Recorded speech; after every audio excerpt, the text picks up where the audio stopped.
Our topic for today is lower limb amputation and prostheses.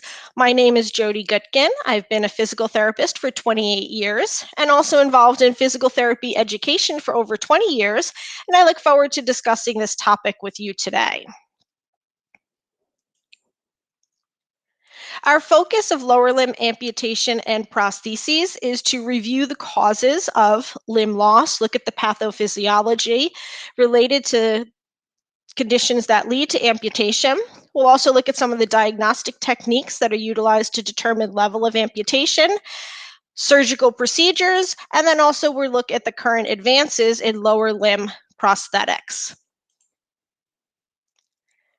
The rationale of the course is to take a look at the current advances. Everything we're discussing is based on the current research and review of current surgical guides that are available. We're going to detail this information to help you make the best clinical decisions for your patients to progress them towards their functional outcomes. And we'll also spend some time looking at the innovations that are on the way for prostheses and surgical interventions also. Our goals and objectives are aligned with that because we are spending a significant amount of time looking at pathophysiology and surgical procedures. Several of the images might be uncomfortable to some individuals that may not be clinicians.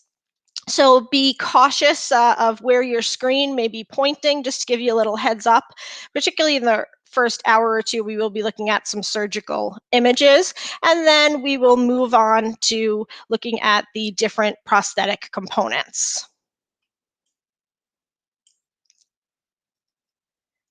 As with any course you attend, when you go back to apply this information in the clinical setting, you'll do so in accordance with the federal, state, and professional regulations where you are practicing.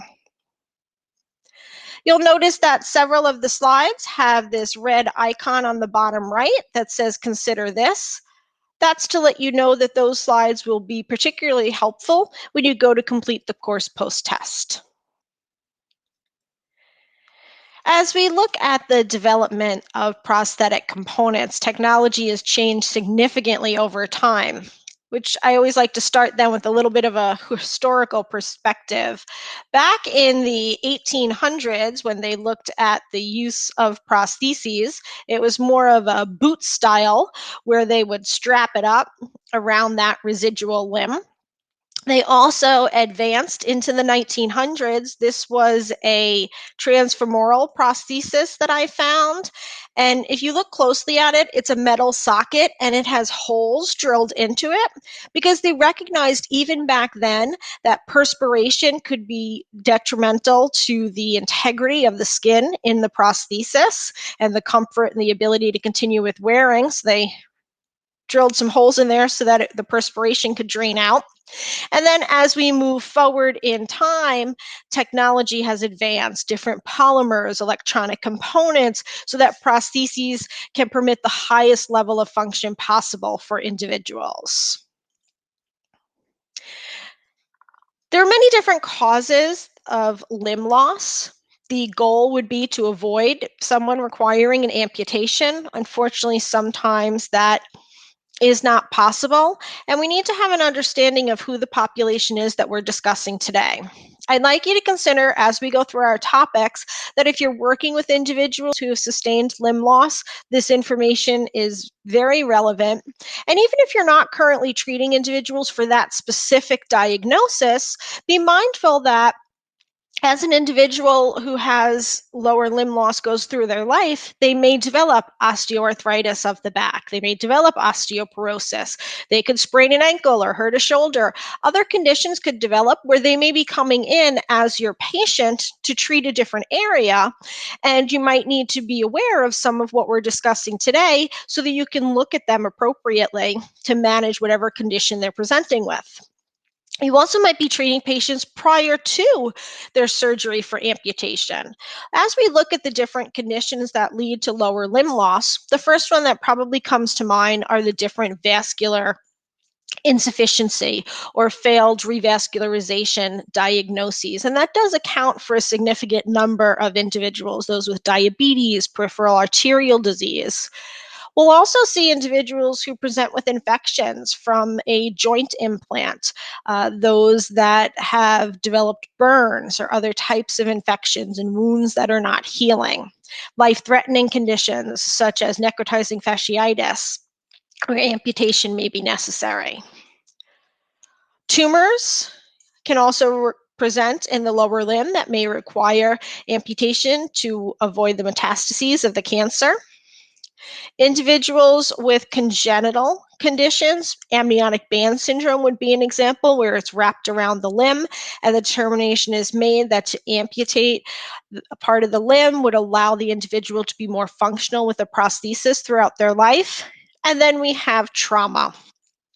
This could be motor vehicle accidents. Unfortunately, because of the ongoing military conflicts, we're seeing more individuals who have been involved in explosions that sustained amputations. As we look at some current data related to the non traumatic types of limb amputations, when we consider what has occurred over time, this is data from a 2019 report from the National Hospitalization Survey data.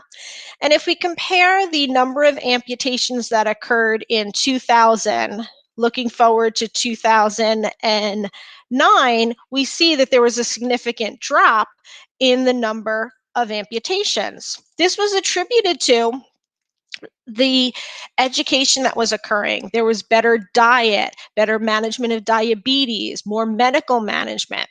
Then, unfortunately, if we look between 2009 and 2015, we see a significant increase in the number of lower limb amputations that were occurring.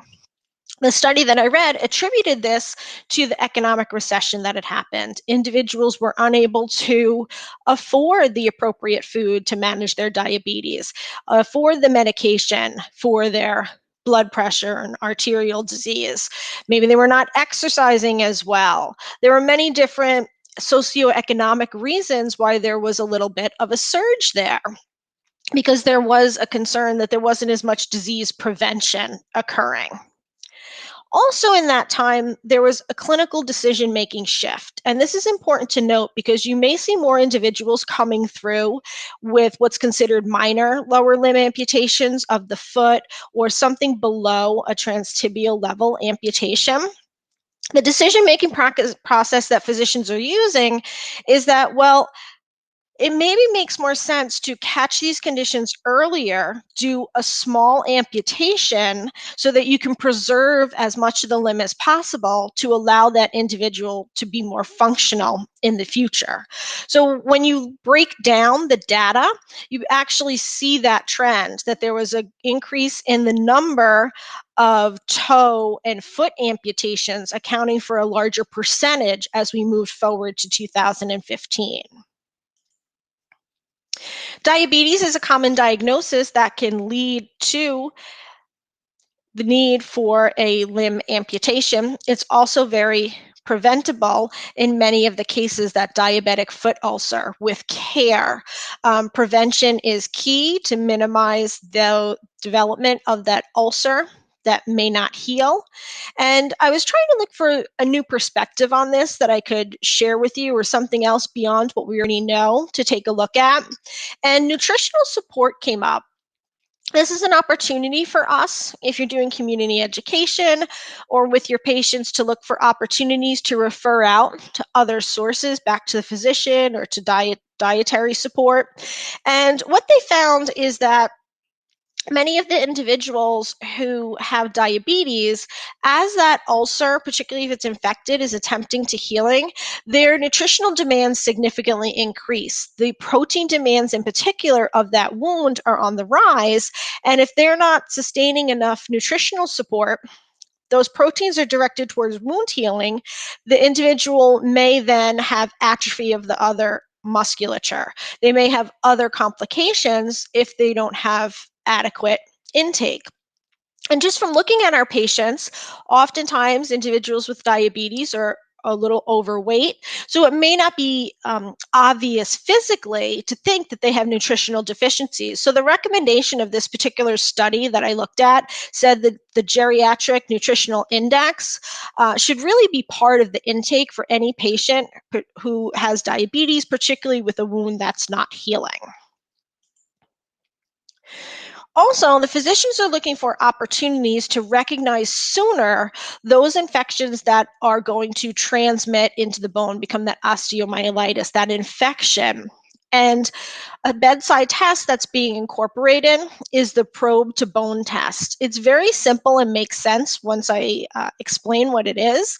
They take just a metal forceps and they go into the wound bed and gently tap. What the physician is saying is when they tap that wound bed, are they able to reach the point of the bone? Because if the metal probe can, then it also has a portal of infection down to the bone. And then they're more acutely aware that this patient is at a greater risk for that development of osteomyelitis. And this is important to recognize because then they can follow that path of looking for more of the biomarkers that might start to appear a little earlier of a significant infection. And the research says that before that infection shows on the x-ray images, that it can be detected earlier, probably 2 weeks sooner with this probe to bone test than it's available to be visible on radiologic examination. So all different efforts are being made to be more preventative of that progression towards amputation. Critical limb ischemia is another cause of lower limb amputation. This is occurring in our individuals who present with peripheral arterial disease. We know that that condition involves a narrowing of the lumen of the vessel, that atherosclerotic plaque is building up in the lower limb vessels. And on the imaging we see here in this square that I'm drawing, we have a lack of perfusion down to that limb. This individual is then going to present with, as they ambulate and they increase the oxygen demand on their tissues, there's insufficient vascular supply to meet that demand. They're going to start to experience pain from the ischemia that's occurring, the claudication, and it can progress. This condition of critical limb ischemia, sometimes it's referred to as end stage peripheral arterial disease because it reaches a point where if the peripheral arterial disease is not managed, the occlusion that occurs in those vessels at rest is not even sufficient to provide vascular supply to that limb. So not only do we start seeing nocturnal pain, we see pain at rest, ulcers that are not healing. And those are individuals who are at that end stage critical limb ischemia, we're at the greater risk of amputation. There are several different clinical assessment tools that are utilized to have a sense of the degree of peripheral arterial disease that is present. And this is important information to have if you are doing wound management or just treating someone who has peripheral arterial disease as part of their medical history. You would want to know the extent of their disease. The way that this is determined is it's a mathematical calculation, and there are different tools available that the physician can use to help with it. But they're going to use an ankle blood pressure measure looking at the posterior tibialis, the dorsalis pedis, and then they are going to use a calculation of the brachial artery systolic blood pressure. Through mathematical calculation, they come up with a grade of the level of peripheral arterial disease that is present. As clinicians, what we might be utilizing more in the clinic are more functional types of measures to look at progress, hopefully improving the level of function for individuals with peripheral arterial disease. The walking impairment questionnaire is one example of a tool that you might be utilizing, where it's assessing walking distance, speed. The individual is going to rate the claudication pain that they're experiencing. We're looking at how quickly they're able to perform these different functional tasks. If you're looking for a direction as to what to prioritize in your management, One piece of information that I found that might help in your clinical reasoning is a 2012 study that looked at over 1,000 participants with and without peripheral arterial disease, and they followed them over a 4.5 year period to see who maintained their functional status. And what they found is that poor performance or low scores, particularly on stair climbing, was associated with more peripheral arterial disease mortality. That might be something if you're not sure where to focus. Maybe increasing that ability to perform stairs will translate long term into better outcomes. Also consider, when we're looking at effectiveness of our interventions, the 6-minute walk test that we utilize. When we're performing that test, we're not just looking at how far the individual walks. Particularly to this diagnosis, we want to catch those small improvements, or hopefully not, but regressions in progress. And you want to document not only how far they went, but when did the claudication set in? How far, at what time period did that set in for the individual, to give us more information about the effectiveness of our interventions and maybe some more insight into that disease progression. When managing individuals with peripheral arterial disease, there are many different options that the physician has in an effort to avoid the need for an amputation. Revascularization surgery may be an option. Also, medical management earlier on is more the initial conservative steps. Medicare has started reimbursing for supervised exercise therapy for individuals with peripheral arterial disease in an effort to limit those individuals who need an amputation. So you're likely to see more patients with this diagnosis coming through the clinic because the benefits of exercise have been noted. When you look at the different medications that they may be on and different treatment interventions that are emerging for this condition, therapeutic angiogenesis is one category that might be utilized. Patients may be on different medications, such as antiplatelet medications, anti-aggregation type of medications, so that the blood is a little bit thinner to allow for better circulation. Another type is the utilization of medications that will actually encourage the development of new vasculature. This is an example of an individual who, on the left-hand side here, in the box that I'm drawing, we see that there is no vascular supply going down into that area. The white line parallel to what I just drew is the vascular supply, and then we see that does not continue down into the distal part of the extremity. This individual was on 90 days of medications that were focusing on increasing the small vessel density. And they did find in this square on the right-hand image, we can see that it did significantly improve. So we're seeing that there's potentially a benefit here to some of these other interventions. Stem cells are showing significant potential for angiogenesis. And one large study that looked at this was the TACT study. It's the therapeutic angiogenesis using cell transplant. What they found in this is they harvested stem cells and they injected them intramuscularly into the patients. They found significant improvements in claudication, with individuals being able to walk further. The ulcers were healing better. And they actually found that 60% of the individuals 3 years out were still amputation free. The Pravasa study looked at, well, maybe we can inject those stem cells into the arterial circulation instead of directly into the muscle. It didn't seem to have as much of a benefit for the patient. So research is still underway.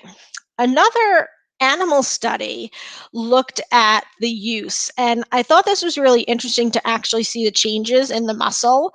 What we see on the far left side here, this is our normal, healthy, intact muscle. And then the second one here is our control tissue. So this is the one that over the 21 days where they received the sham treatment to that sample, we see that there's significant atrophy of that muscle. But then in the third image here, the animal's tissue that did receive the stem cell treatment, we can see that there was better retention of the muscle mass that was associated with that new vascular supply in the area, still providing nourishment to it. So some promising interventions there.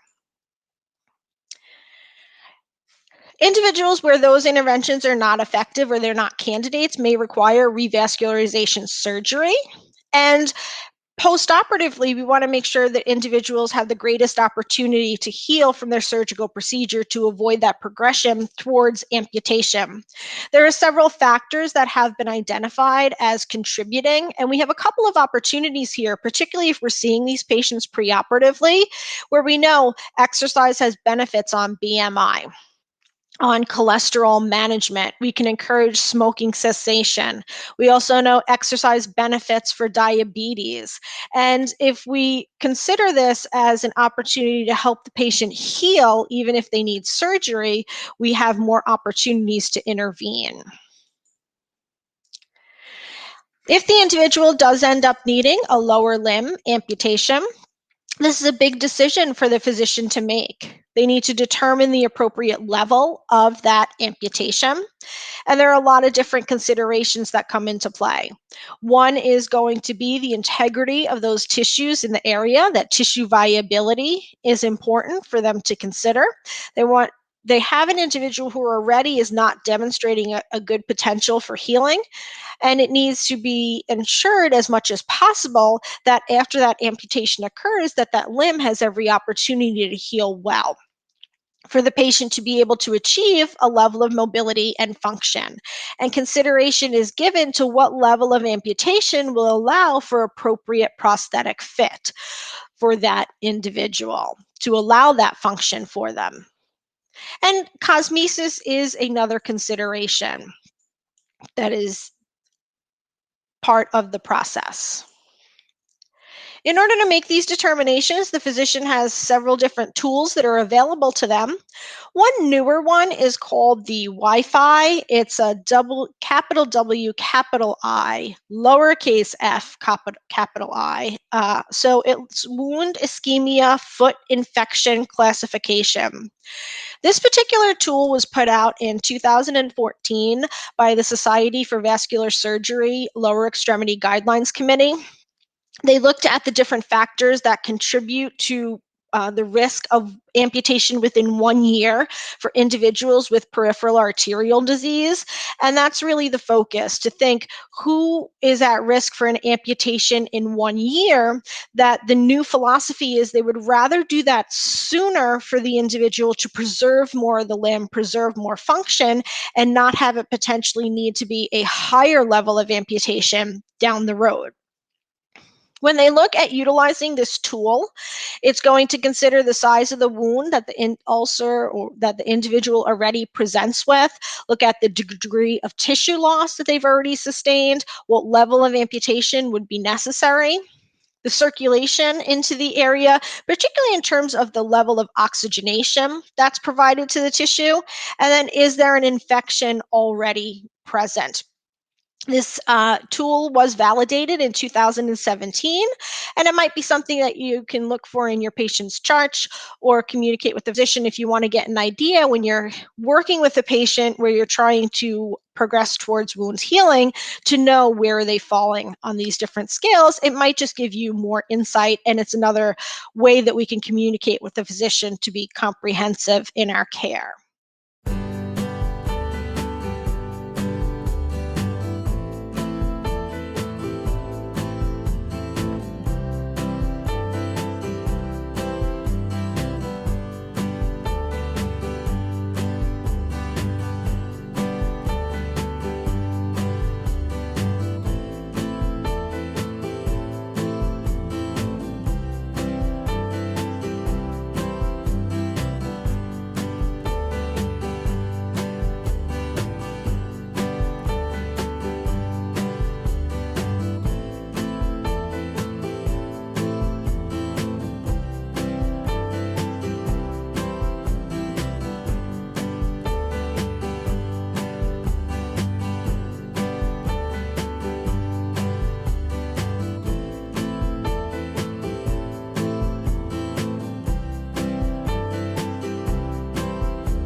When we look at perfusion to the tissues, the measurement that's utilized is transcutaneous oxygen. It's TCPO2.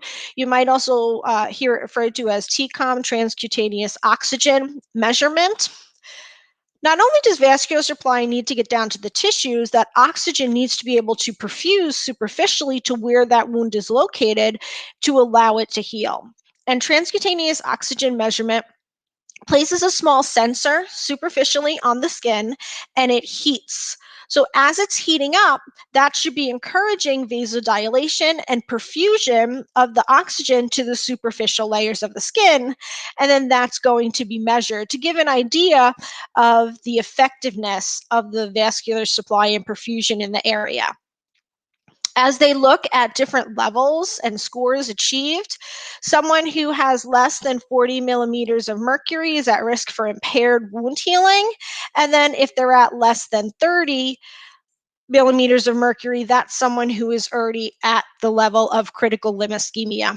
And by not having that oxygen to facilitate healing, this is going to give the physician information combined with other measures to decide if amputation may be necessary and at what level.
Limb salvage is a little bit different.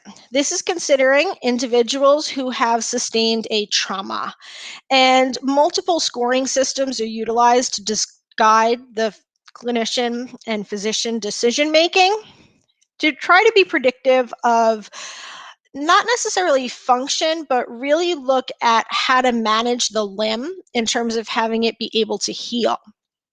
The different tools that are available, I tried to find some research that said when a physician would gravitate towards one versus the other.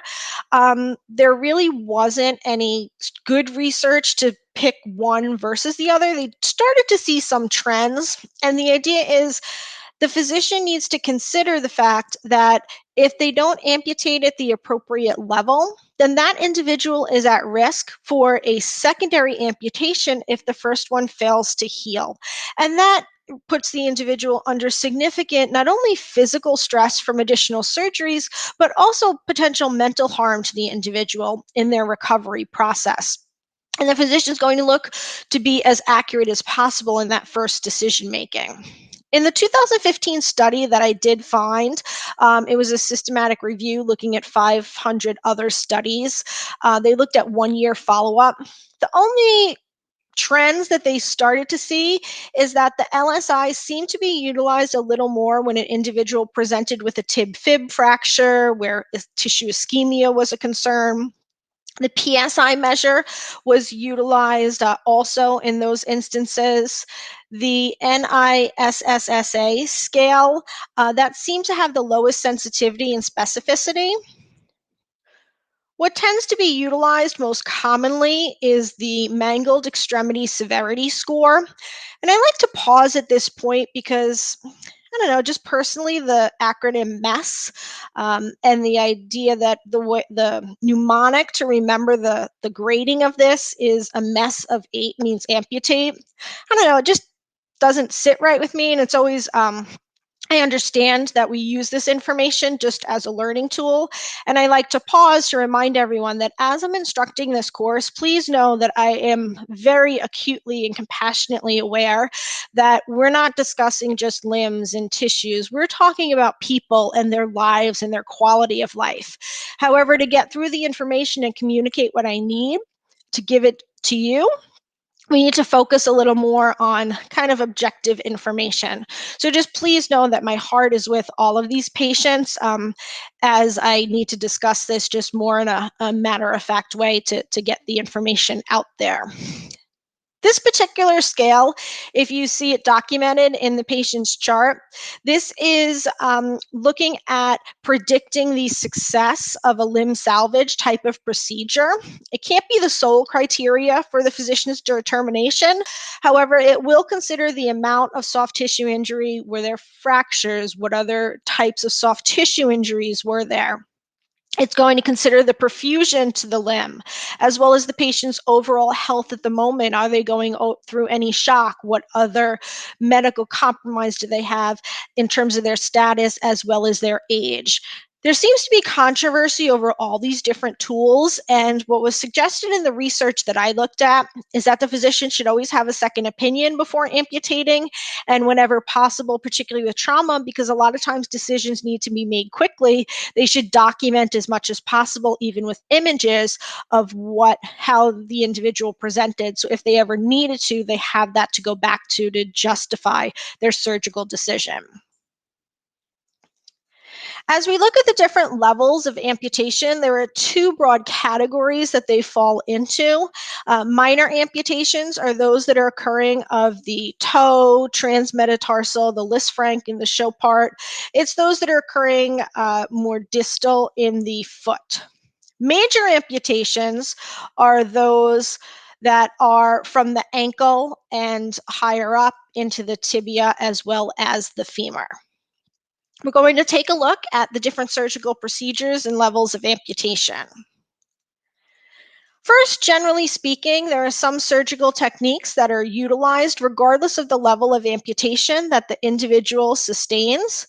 The physician needs to consider how are they going to reattach the different soft tissues.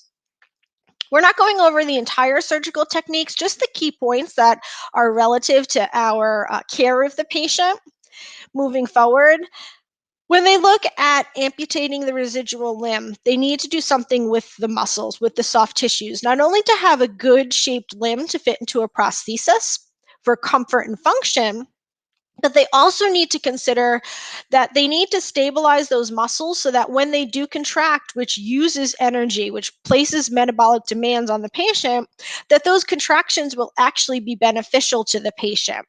Tenodesis is going to attach the tendon directly to the periosteum, to the bone.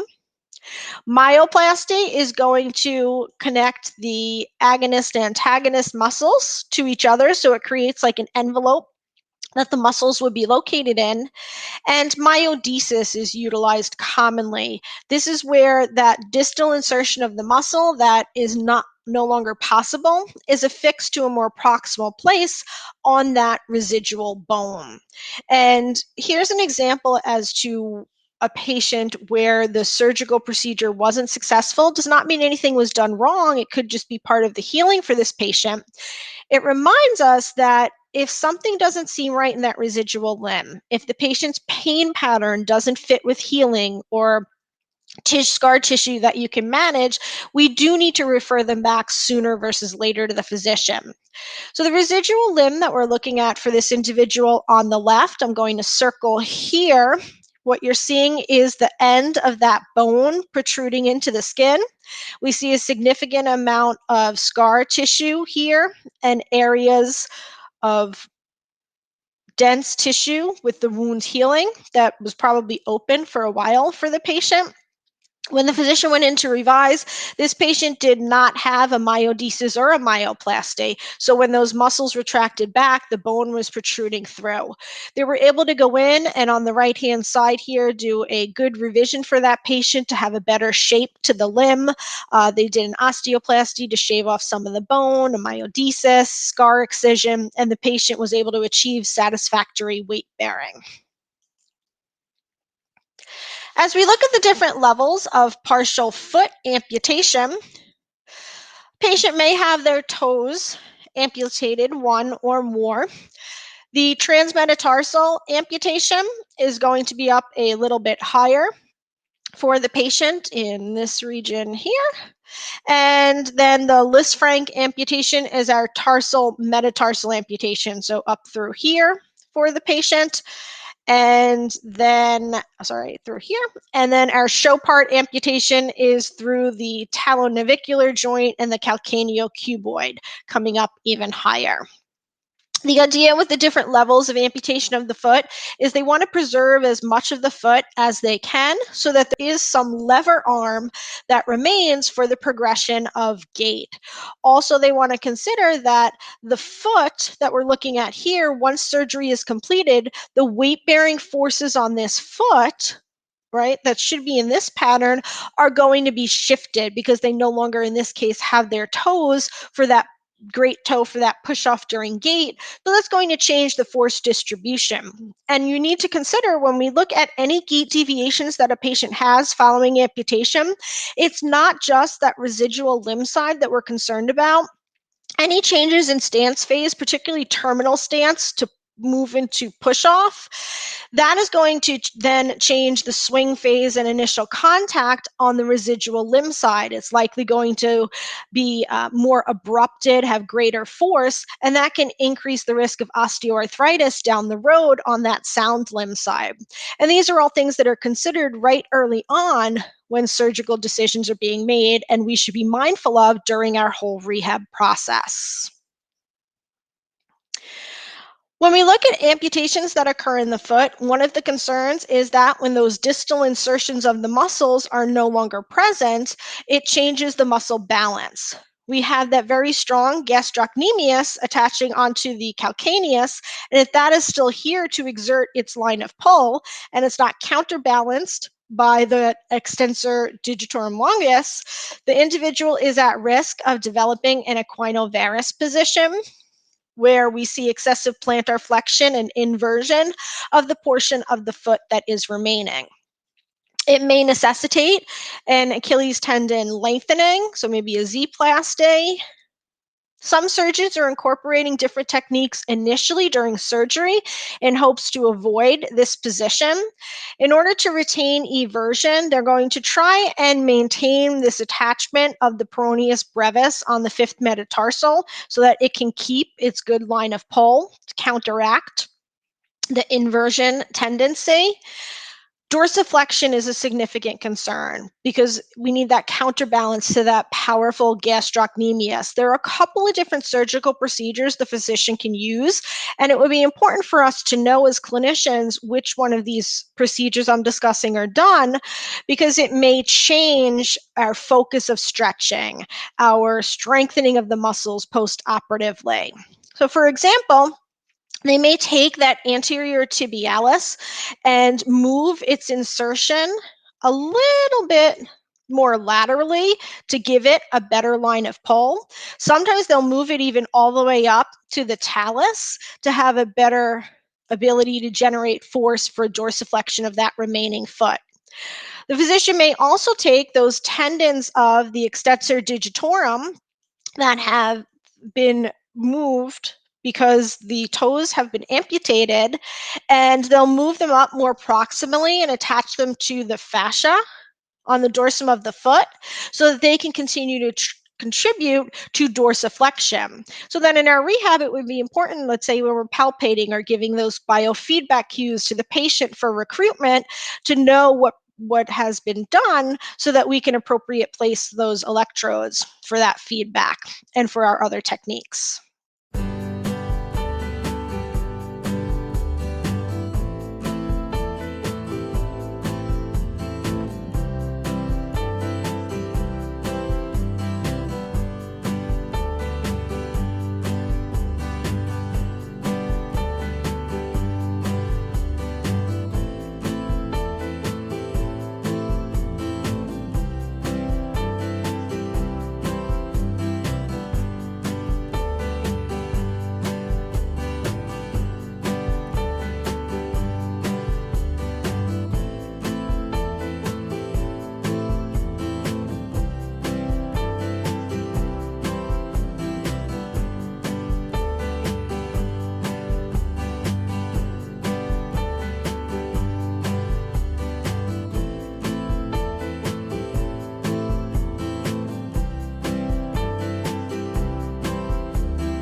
Transmetatarsal amputations are going to occur in individuals when the physician is trying to preserve as much of the foot as possible. But as we mentioned, when you have that transmetatarsal amputation, they're losing a significant portion of the foot. That lever arm for dorsiflexion, so they have greater pull of that gastrocnemius. Additionally, think of the plantar fascia that's down here that usually stabilizes that foot in order to make it a rigid lever to translate over gait. That's going to be lost also. And all of this is going to change the pressures on the foot, not only during heel strike through stance phase. The concern is that the patient is at a greater risk of developing more ulcers on the foot. The prosthetic components that are options then, one is just to have a rocker bottom on the shoe so that they can translate better and have better distribution of forces. Another option is to have a prosthetic that looks more like an AFO. So this is going to extend out that lever arm, distribute forces better so the individual can get a better push off and translate through that gait cycle. The Symes amputation is going to be if we move more proximally with the level. This amputation is going to occur through that ankle joint where that talus is disarticulated. During the procedure, the malleoli are going to remain intact. And when we look at the shape of the residual limb on the right, we see that that heel pad has been flipped up over the foot. For this patient, what they're looking at is initially the idea was that it would allow some end weight bearing on that foot, or I should say residual limb where the foot was. It still has that heel pad of the foot to do some weight bearing. The research study that I found that actually looked at this from 2019, they compared adults and children who had the Symes amputation, and they found that a small portion of the children would actually ambulate short distances, maybe just on carpeting or to the bathroom, without a prosthesis. About 50% of them. Adults really tended not to do that, and that the majority of those kids by 11, they were no longer ambulating without the prosthesis. So the tendency is that that whole idea of end weight bearing wasn't necessarily a huge benefit for these particular patients. The other thought is that the tibial epiphysis is going to remain intact so that if it's a child, they're going to continue to have a similar bone length growth bilaterally. Debate in the research in the community again that while if you maintain the same length of both limbs, then you don't have as much space and as many options for prosthetic foot. If the amputation was to come up a little bit higher, some clinicians felt that the patient would have better options down the road as technology improves to have more space for a different type of prosthetic foot component that may allow greater function down the road. A conversation that might be going on between the physician and the family as they're making these decisions on amputation level. If you are working with someone who undergoes a Symes amputation, it would be beneficial maybe to take a look, if you can, at the x-ray to see which exactly procedure has been done. There are several different options of how they can manage that bone end and close that growth plate, particularly in your pediatric patients. The concern is that the calcaneus may reform. And what they suggest doing is a couple of different options. Either take a little wedge from the metatarsal, and we can see inserted here across that distal end of the tibia, or to take that calcaneus and shave the back portion of that calcaneus off with the attachment of that gastroc still in place and kind of flip it up as an end cap. The thought is that that would provide greater stability. They'll see less heel pad migration and allow the individual to have a more functional limb with less complications from migration of that heel pad. In adults, the greatest concerns seem to be residual limb pain and ulceration from forces across that distal residual limb. Emphasizing skin inspection will be very important for them moving forward. And the prosthetic component that is utilized for individuals with the sign amputation is going to be like on the right side image here, where they will have a foot attached to a sheath that they limb goes into, and it'll strap around that tibial region. When we look at an individual who may need a higher level amputation than the Symes ankle disarticulation, the physician will be going up to the level of a transtibial surgical procedure. And every guide that I read and resource, it says that the residual limb length should be approximately 10 to 15 centimeters below that joint line. And it just seemed like such a very precise number that was consistently out there. I did a little more research to find out how they come up with that. And the math that the physician actually utilizes is pretty specific that I just wanted to share with you. I took an individual example who is a male who's approximately 5 feet 9 inches. And if we consider a male who's 5 feet 9 inches, he's about 175.4 centimeters tall. The physician divides that by 30, multiplies it, great grammar, by 2.5, and that comes up with 14.6 centimeter length residual limb. I played with this for many different heights, and it does all seem to fall between that same residual limb length. And that's the length that will allow for appropriate prosthetic fit for function.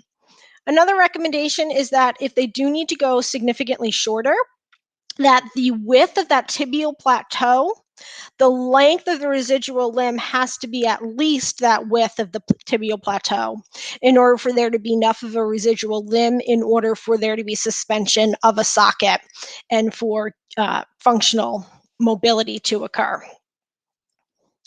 When they look at how they are going to support the muscle tissue, the most common procedure is the Burgess procedure. This utilizes that long posterior flap musculature of that highly vascularized gastroc to come and flip around in order to secure that residual limb. Another procedure option is the Erdl procedure. This is not utilized as frequently. It seems to be more if someone has sustained a trauma to their residual limb. The history of it is that Dr. Erdl, back around World War I, he recognized that individuals were sustaining amputations from the war and that supplies and options for prostheses were not widely available. So he wanted to come up with a procedure where the residual limb had the ability to have distal weight bearing so that people could use whatever they have around to make whatever kind of makeshift prosthesis they could that was affordable and functional for them. The way that he designed his procedure, if we look down here at the distal end of the tibia and the fibula, he would split that distal end of the tibia and fibula vertically. So it creates like two flaps. And then he would take those flaps of bone and connect them to each other. And that's what we're seeing here, is that it actually creates a bony bridge, and that would allow some distal end weight bearing. And his grandsons are actually still doing this procedure in the United States. The thought was that not only did this bony bridge allow for distal weight bearing, that it addressed the issue that over time that tibia and the fibula in that muscle envelope that's created, that tibia may start to shift and move. And in doing so, it can create irritation of the muscles and of the nerves in the area that could limit prosthetic wear and cause pain for the individual down the road. Looking at some current research to see whether the Erdl or the Burgess procedure actually contributes to better outcomes, the Burgess procedure is probably what you're seeing more commonly. The research at the current time says that there appears to be a lower complication rate with the Burgess procedure, looking at the rate of infection, painful loading. There tends to be a little bit of a concern of bottoming out and distal wounds that could occur.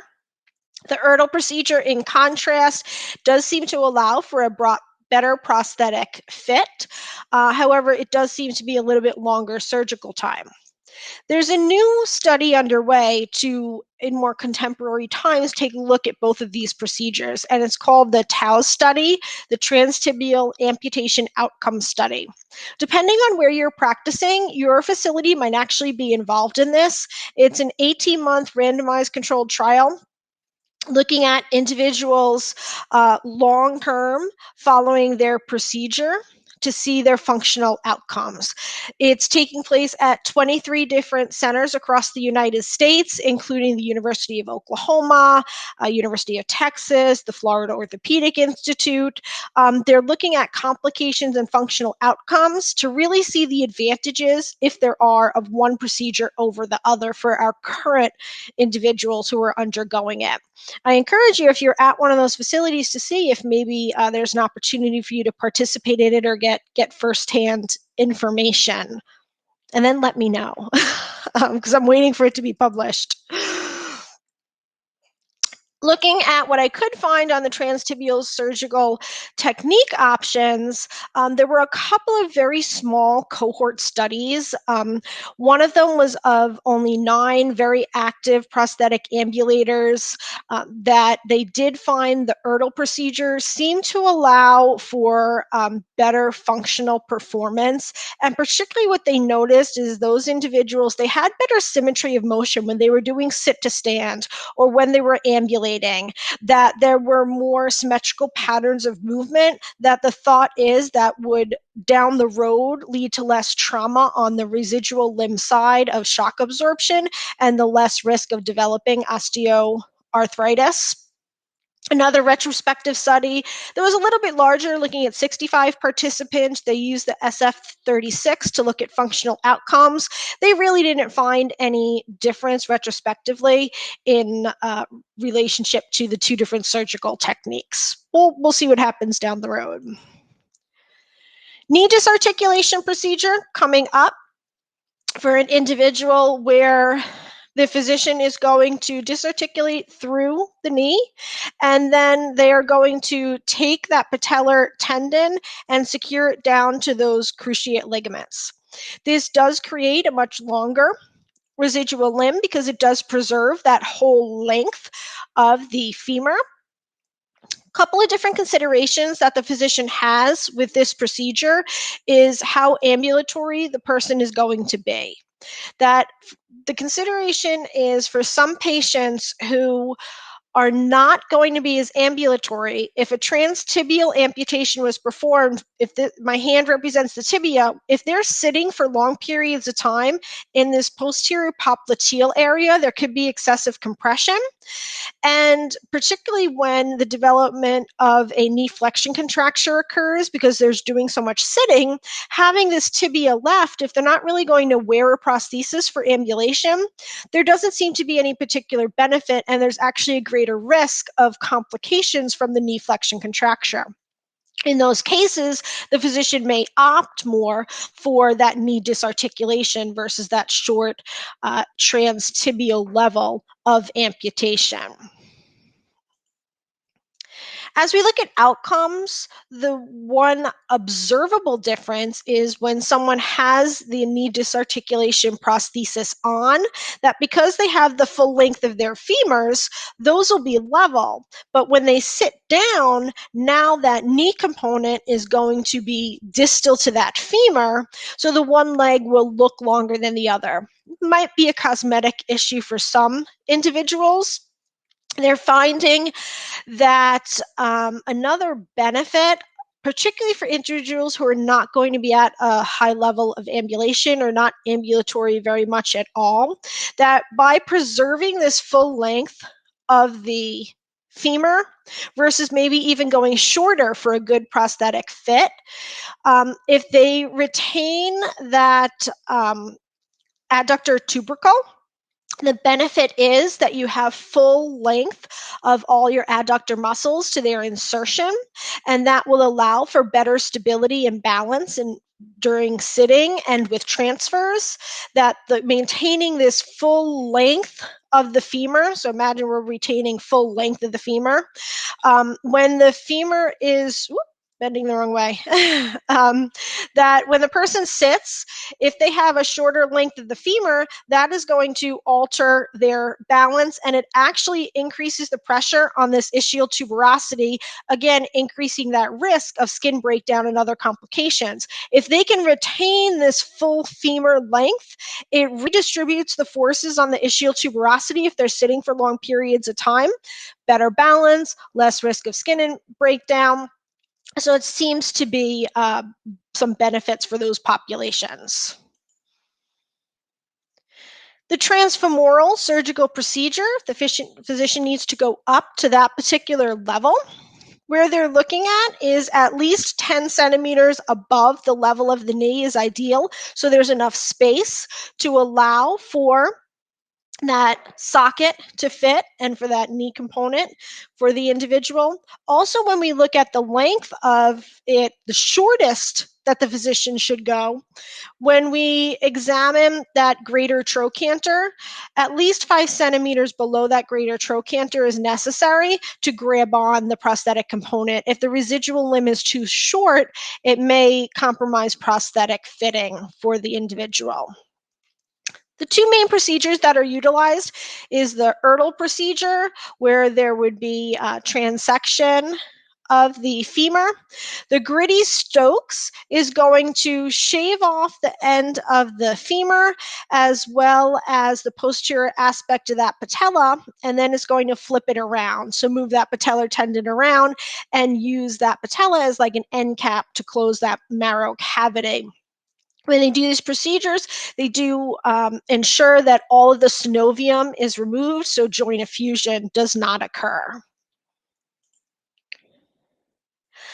Looking at what happens to the different muscles, forward thinking to when the patient is going to be standing and ambulatory with a prosthesis, the physician is going to consider that if they develop an abduction contracture like the image on the left, if they develop that abduction contracture that translates into standing, that's going to shift the mechanics all the way up the chain for the individual, not only contributing to decreased efficiency with gait, again, potentially more trauma on this intact residual side that can lead to the development of osteoarthritis.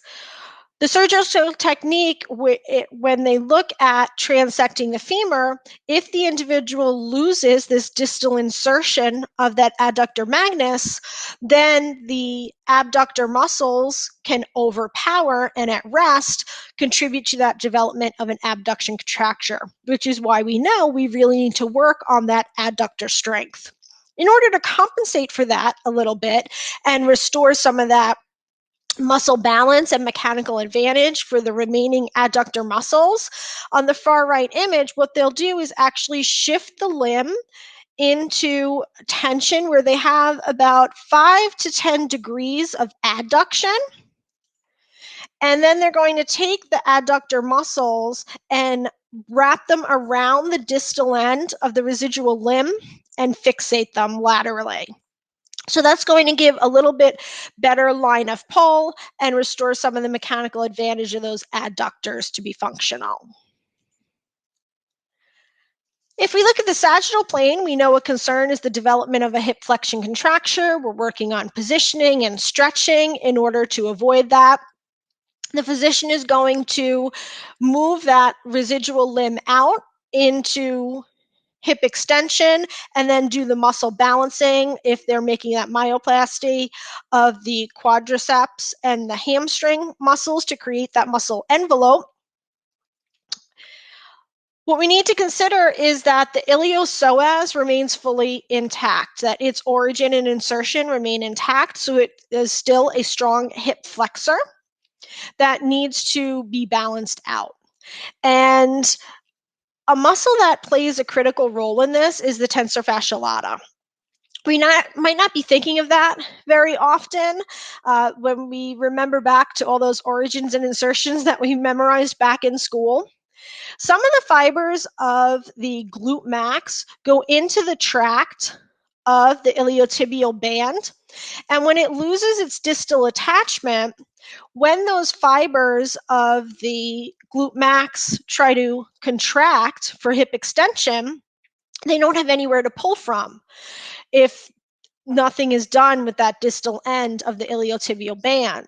So it creates a muscle imbalance between that iliopsoas and the glute max. So some physicians are finding that they need to affix that iliotibial band so that when that glute max pulls for hip extension, it maintains that extra strength that it normally would have to overcome that iliopsoas to avoid this development of this hip flexion contracture. You might want to know, based on the surgical procedure, how the physicians you're working with affix the different muscles. It might give us more insight as to why some patients, even if we're doing everything the same, are at a greater risk of developing that hip flexion contracture, and they may need that little bit extra education, extra stretching, if there was a muscle imbalance that maybe the physician was unable to account for during surgery. As we look at the general surgical considerations for all patients undergoing these different procedures, some commonalities are related to post-op dressing, anesthesia, and minimizing those risks of post-surgical complications. As we look at outcomes with different anesthesia, patients are undergoing general anesthesia, and when we consider the populations that have many comorbidities, undergoing anesthesia can propose a risk for them. I came across in the research discussion about maybe general anesthesia or is not the best option for some of these patients because of the risk of complications. And I was able to look and find a couple of studies that examine this to see what the risk is between a regional anesthetic versus a general anesthetic. By not having the monitored airway, the thought was it places the patient at less of a risk of pulmonary complications, stroke, myocardial infarction. A 2016 study that I did locate looking at individuals over 75 really didn't find any difference in the surgical risk factors. They looked at the National Surgical Surveillance Quality Database for following over 3,000 patients over a 5-year period. General anesthesia didn't propose a specific increased risk. Made me curious, so I looked at studies from outside the United States, and I did find one from Turkey looking at individuals over 65, and it was from around the same time period, 2017. And they too did not find any difference over 7 years. They followed their cohorts. It was smaller though. No increased risk of myocardial infarction or DVT. So we are likely to continue to see general anesthesia being utilized. As we examine the different post-op dressings that are utilized, there are several different options. Trying to find information as to which one is the best choice. The physician is going to guide their decision making based on each individual patient. A 2019 Cochrane review did look at individuals who underwent a transtibial level amputation, and they concluded that there's no one benefit to a particular kind of guideline as all patients should have this specific type of dressing. They did find some instances where the choice of one dressing may be better than another. For example, the soft dressing, where they're going to have the gauze and then the ACE wrapping over it for the shaping and edema control, might be a better option for someone who has concerns over wounds healing because it allows for more frequent inspection of the wound. The rigid dressing or the removable rigid dressing that will have the little window cut out where they can use the socks for the adaptation to the volume control. That may be more appropriate for an individual where there is a concern about potential injury to that residual limb as it's healing, someone who has at a greater fall risk. This might provide a little extra level of protection. Generally speaking, the review found that in terms of wound healing, adverse events, ultimate prosthetic fitting, length of hospital stay, there really wasn't any difference attributed to the type of dressing that was selected. What you might be seeing more of is the use of the negative pressure wound therapy. This is being utilized in so many different regions of the body after many different types of procedures, specific to our population who has undergone an amputation. Particularly if someone has a traumatic amputation, they might need to undergo serial debridement. And the negative pressure wound dressing is going to promote granulation tissue in between those different surgical procedures, as well as reduce the development of infections.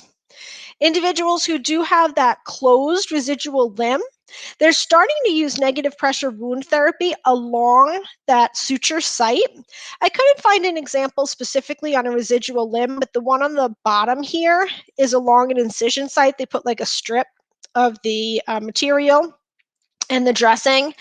And what they're finding a big concern we've known all along is that if there's excessive fluid that develops in the residual limb, not only does it affect the shape and loose skin that could then add to poor prosthetic fit, the concern is that if there is excessive edema, that it could dehisce and open up that surgical site.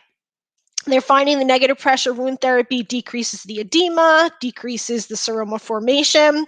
It actually is improving blood flow to that healing incision site, which is very important to meet those oxygen demands of the healing tissues, particularly in individuals who had this procedure done in many cases because they were at risk for having that wound that's not healing. And by reducing that tension at the wound site, they seem to have better wound healing and less risk of complications at that site.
Surgical drains you might see utilized in some patients. This was always the standard in order to try and accommodate that formation of excess fluid and drain it out either with the bladder or the accordion type. Also, another thought is with whichever type is utilized, removing that excess fluid limits the dead space that's formed where an infection could set in also. On the flip side, with the drain, it could potentially provide a portal for infection, things that the physician will consider. The hope is that patients do not need any revision surgeries, that their healing goes along well. We know that some patients, this is not the case. Even if everything is done correctly, some patients just do not have appropriate healing. They have excess scar tissue. And we are often the ones that are going to catch this early on because we're seeing the patients more frequently.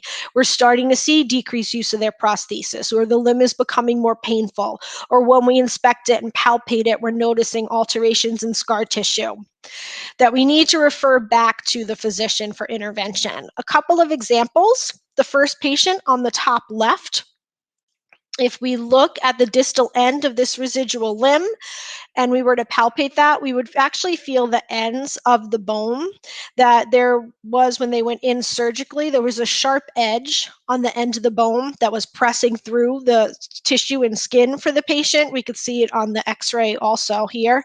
They went in, they beveled that off for the patient, resected out some of the excess scar tissue, and they had a better shaped and more functional limb for prosthetic use. The patient on the bottom, what we're seeing in this residual limb is excessive soft tissue that couldn't fit well into the prosthesis, as well as a significant amount of scarring. There wasn't a good shape to that limb, was unable to weight bear in that prosthesis, because we know as they try to put that in, and that soft tissue migrates up, that can pinch up in that adductor region. The physician was able to go in and create a much better shaped limb for that person to have better ambulation with prosthesis wear. Neuroma is a complication where patients might be complaining of those sensory alterations that are not attributed to healing, that are not attributed to phantom sensation or phantom pain, is specifically related to a particular nerve in the area. Traditionally, neurectomy is utilized where they're going to traction the nerve and then cut it so it retracts back. Unfortunately, they're finding that in some cases this does contribute to the development of the neuroma. Some surgical options that are available initially so that a revision does not have to be done is to do a little collagen wrap around the end of that nerve, or to take that nerve and implant it, maybe connect it to another nerve, the tibial nerve to the common peroneal nerve, so it has an endpoint, embedding it in the soft tissue. This is an example of a patient where they needed the end of their residual limb beveled off, that tibia, but then also they had this neuroma formation. So the physician needed to embed that in the adjacent tissues to try and relieve it. A newer procedure is targeted muscle reinnervation. This is developed by the Department of Defense and is a primary area of focus in their research because of all the individuals in our military who suffered amputations during this longstanding conflict, that they're looking at addressing neuromas in different ways.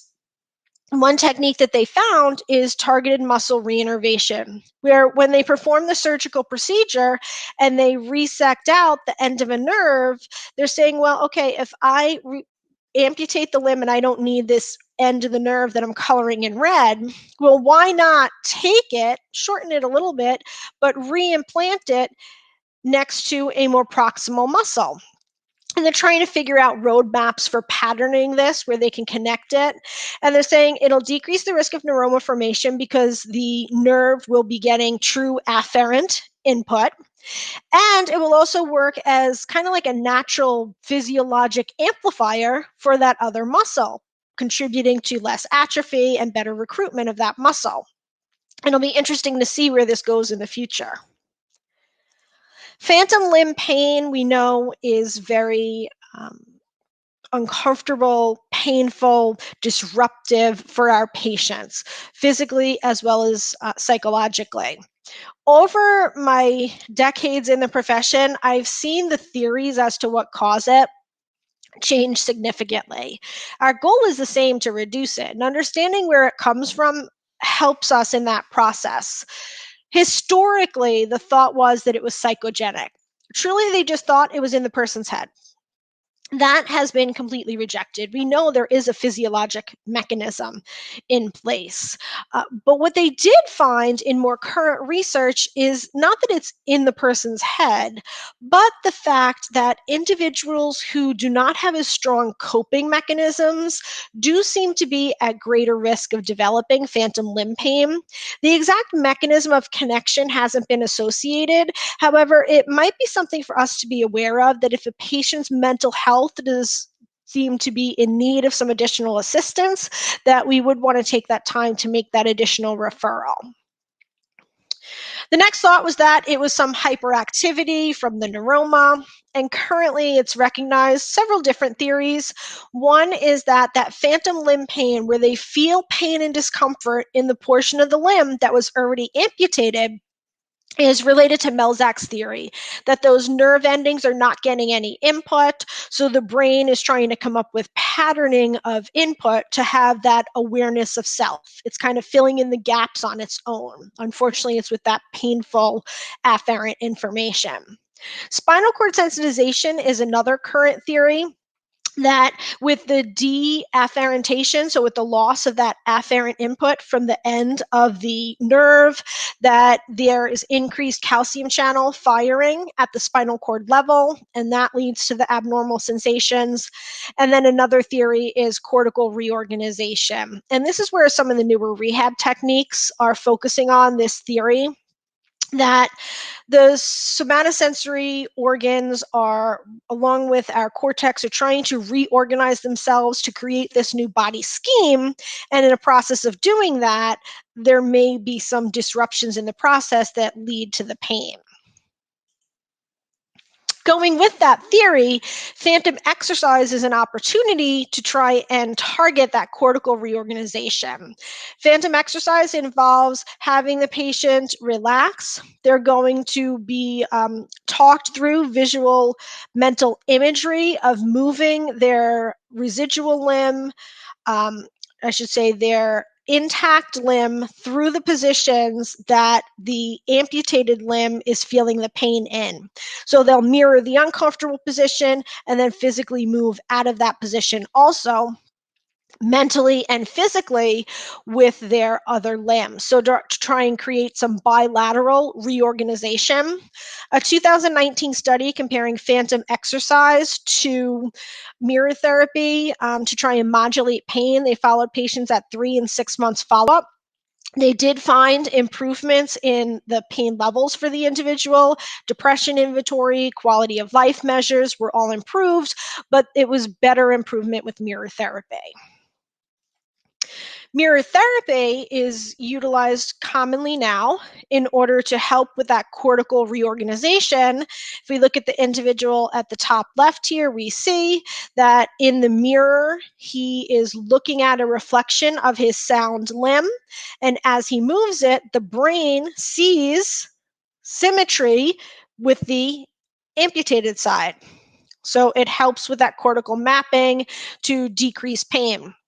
The image on the bottom left, if you're looking at it and it caught your eye, when I first saw this, I was like, oh, how could they post that on the website? It's wrong, because we see the gentleman's left limb is amputated and the therapist's left limb they're looking at in the mirror. And I'm like, no, that's not how mirror therapy works. So you know me, I had to go research it.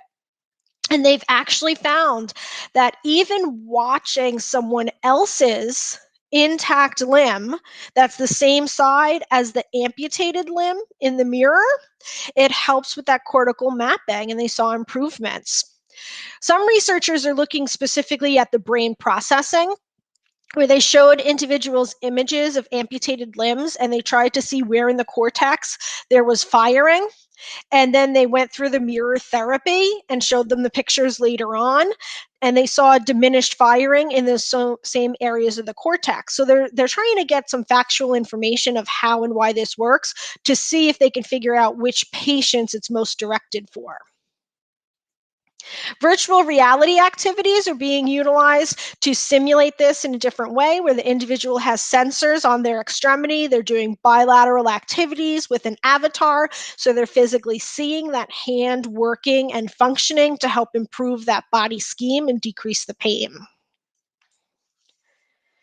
As we look at postoperative mobility for our patients, particularly early on in the immediate postoperative period, some research is showing that the ability to perform ADLs early on more independently is predictive of better long-term outcomes for the patients. This presents an opportunity for us, even if it's small gains with feeding, self-care, transfer mobility, some basic ADLs, that the more likely someone is to be independent earlier with those, that they noted better progress down the road and better outcomes. They also noted cognition as a variable in some studies, that Early confusion tend to lead to poorer outcomes down the road. So consider the setting you're working in, the cues that you're giving, all different aspects of team involvement to address those cognitive issues also early on. And then from a psychological perspective, there was a study that I looked at that considered most patients we historically know go through the different stages of grief when they have an amputation. This particular study, it followed individuals, only 11 patients for a month post-operatively following their amputation. It was completely observational.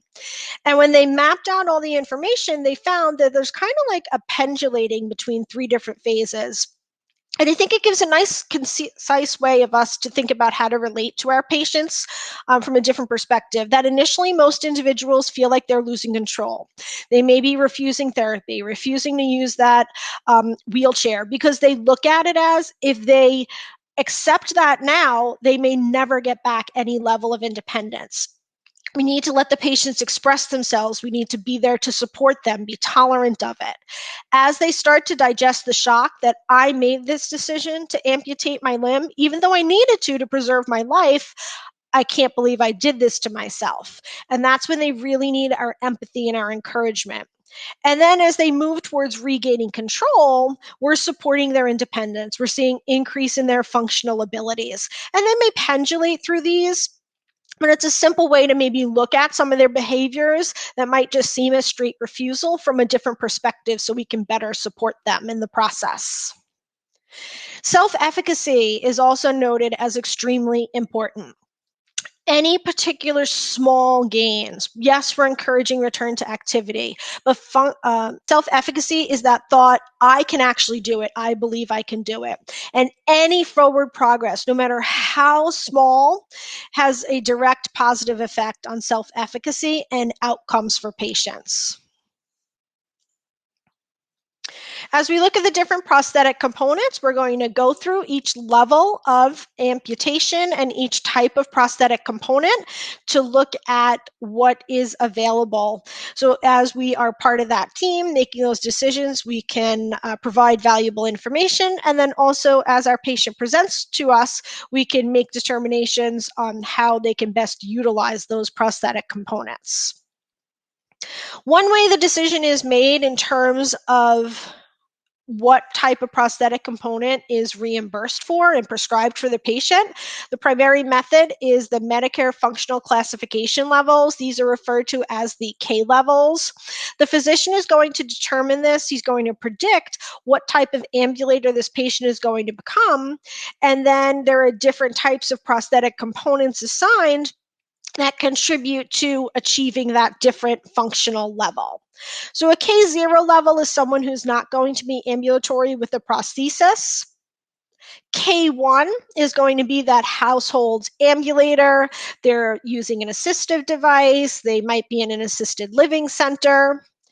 K2 level individuals, they're going to be our community ambulators. They're doing stairs, curbs, uneven surfaces, but at a less aggressive distances and time periods.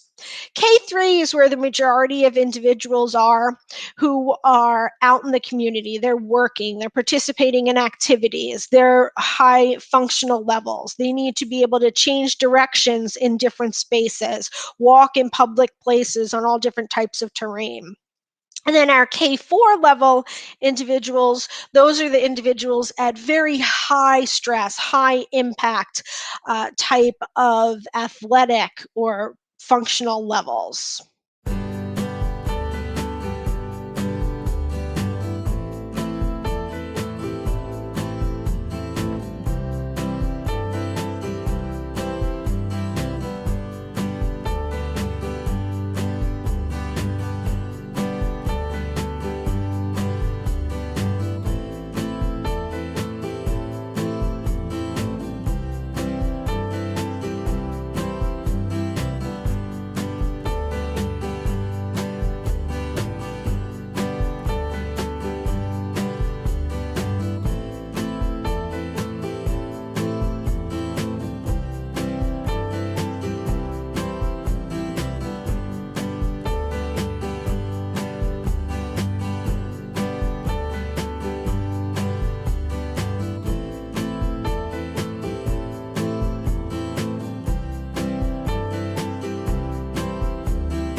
There are some things that are deemed not medically necessary, any consumable products, anything that's utilized not for normal daily activity that is considered more of a recreational use, those components are usually not covered. When the Medicare classification level is determined, the physician utilizes several different pieces of information. The research didn't find any one gold standard or tool that's utilized to make this decision. It's a compilation of different tools and perspectives looking at the patient's current function, clinician experience from where they think that patient's going to achieve, comorbidities, cardiovascular status, and the physician makes that determination.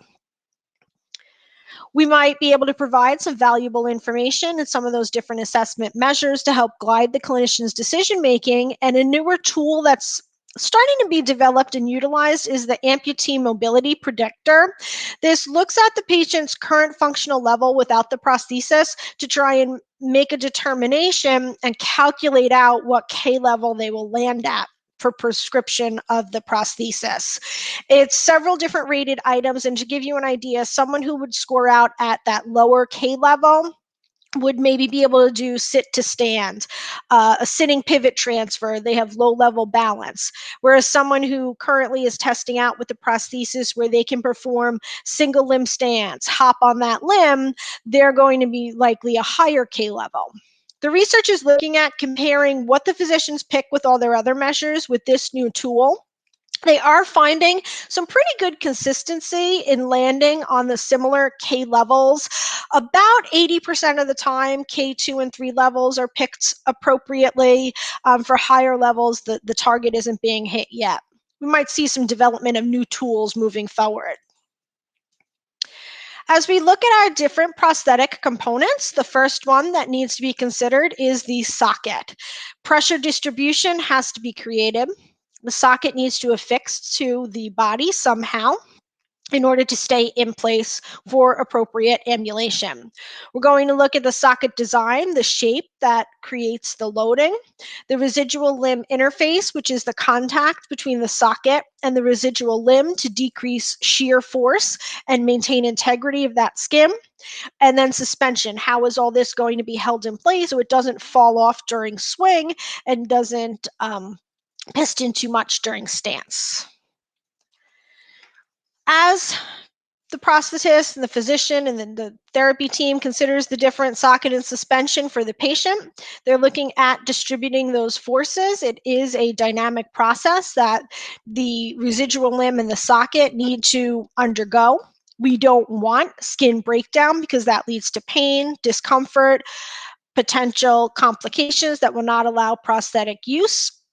And they're going to ultimately look at the goal of increasing function for that patient long term. Analyzing the different types of transfemoral socket designs, we're going to go back in time to our two basic designs, which was the quadrilateral and the ischial containment sockets. I'm sure everybody remembers memorizing all those different reliefs and pressures and areas.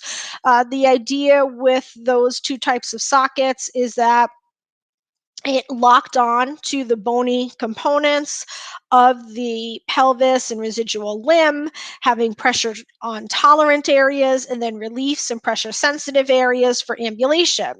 The challenge always was, if we look at the individual on the left ambulating, he is going through swing phase with his left intact limb. And if we look up here on the right of that prosthetic socket, we can already see that the upper margin of that socket is compressing into his glute max area. And he's only in mid stance at this point.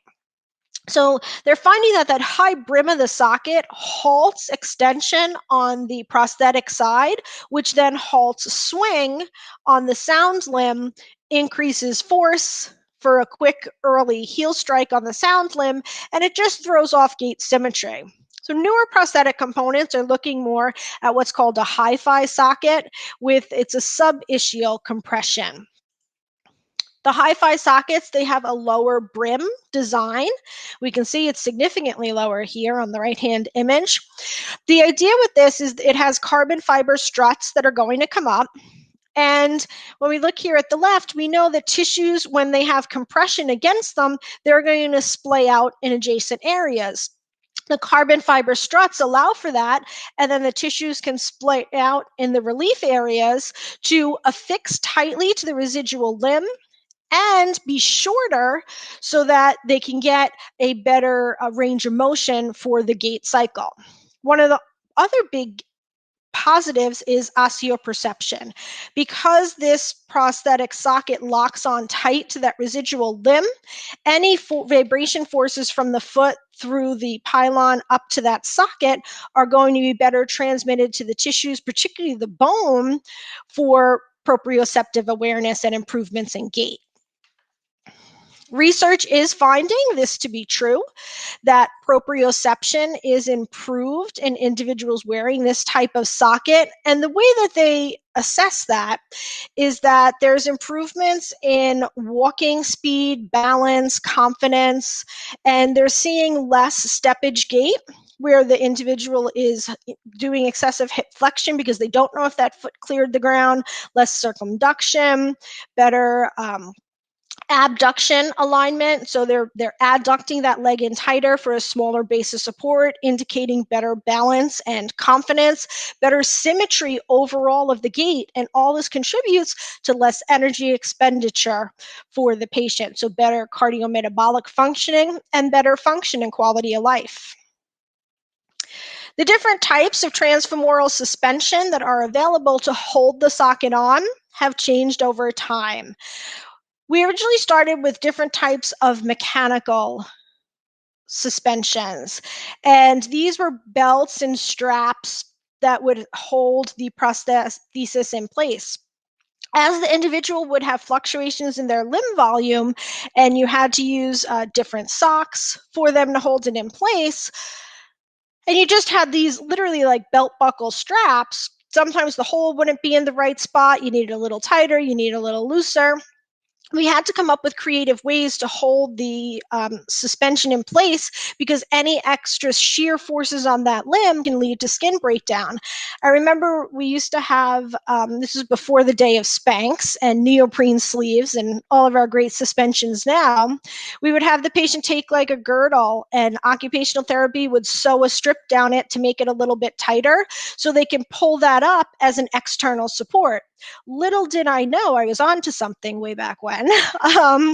But we've moved on to different types of suction suspensions with the goal of decreasing that shear force, protecting that limb integrity, allowing for better gait efficiency. When the pin and lock system was invented, it was amazing, where you have that silicone sleeve over the skin that could accommodate different limb volumes, and then it ratchets down in to hold in place. There was the passive negative pressure systems, where the patient puts a stockinette or an ACE around, and then they had to push that into the socket and kind of pump in and pull that out to generate a suction. If your patient did not have the balance or the dexterity, that was really a problem for them. And if they were a bilateral amputee, it was really a challenge to get that prosthesis on. We had to get very, very creative. So when they moved to different types of vacuum suspensions that are assisted, this is presenting better options for many patients. Vacuum-assisted suspension devices are the more current type of device that is available to some patients, where it has actually a pump on it and they press a button and it will suck out the excess air to provide that suction support for them to really hold that prosthesis in place. The benefits of the vacuum-assisted suspension are not only a better fit of the prosthesis. When the prosthesis fits better, we control the volume fluctuation of the limb. And the other benefit is when the patient's in the socket, as they're ambulating, metabolic demands are increasing, and there's forces and pressures that are occurring on that limb. When there is excessive compressive force on the limb, there is some tissue ischemia that occurs. Here's an example of a scan. On the left top image here, we're seeing pre-activity. The scan looks blue because there's just baseline circulation in the area. Post-activity, look at all the red imagery on this scan. This is reactive vasodilation, and it's indicative that when the limb was in that prosthesis, there was that transient micro areas of ischemia from compression. The body reacts with greater vasodilation. This still, even though the body's reacting, is potential for skin breakdown and damage. Think of this over the hours and the days of wear. So with the elevated suspension, the vacuum systems, what they're finding on these bottom two images is less of this reactive hyperemia, more even distribution of blood flow, tissue oxygenation. They're seeing better proprioception for the patients also that correlate into better gait quality, efficiency, comfort, and quality of life. There are many different types of these devices available. For all of the componentry that we're discussing, I'll always put up a slide that shows some of the different brands. Know that these do change over time. What you want to know when you look at the components is what category of component it falls into. As we look at the different designs of the transtibial socket, the patellar tendon bearing socket on the left was the original design, where there was weight bearing across that patellar tendon, relief areas to avoid that crest of the tibia, the fibula, and other regions to try to avoid skin breakdown. What's been moved to more commonly is on the right-hand side is the total surface bearing prosthesis that allows for better distribution of the forces and loading on the residual limb. The 2019 Journal of Prosthetics and Orthotics Clinical Procedure Guideline, it says that the total surface bearing prosthesis is what's recommended because it decreases the fitting time, increases activity level for the individual, and it allows for better loading to protect that skin integrity. As we look at the different types of suspensions that are available for the transtibial socket, we also have different options. Those anatomic liners where we have the P-light liner with the socks to try to accommodate for volume changes tend to be replaced more with our locking liners that have the silicone sleeve. Isoros was the first one that then piston in, just like on the transfemoral socket. There's also suction sleeves that are available and vacuum assisted suspension for these sockets on the transtibial prosthesis also. When we look at the different locking mechanisms that are utilized, some different studies tried to see if the pin was the best option. And they developed one where there's a silicone band around the sleeve that then affixes to the socket. Some are Velcro, others are magnetic components. There really isn't one specific one that they have come up with that's new or different compared to that pin system. That seems to be what's more commonly utilized. When we think of particularly the transtibial socket, one of the big concerns is pistoning, that if there are fluctuations in residual limb volume, that during swing phase, that socket may slip off, and then during stance phase, the individual's residual limb will go back into it. That allows for a significant amount of shear stress across those tissues that can create skin breakdown, lost energy expenditure.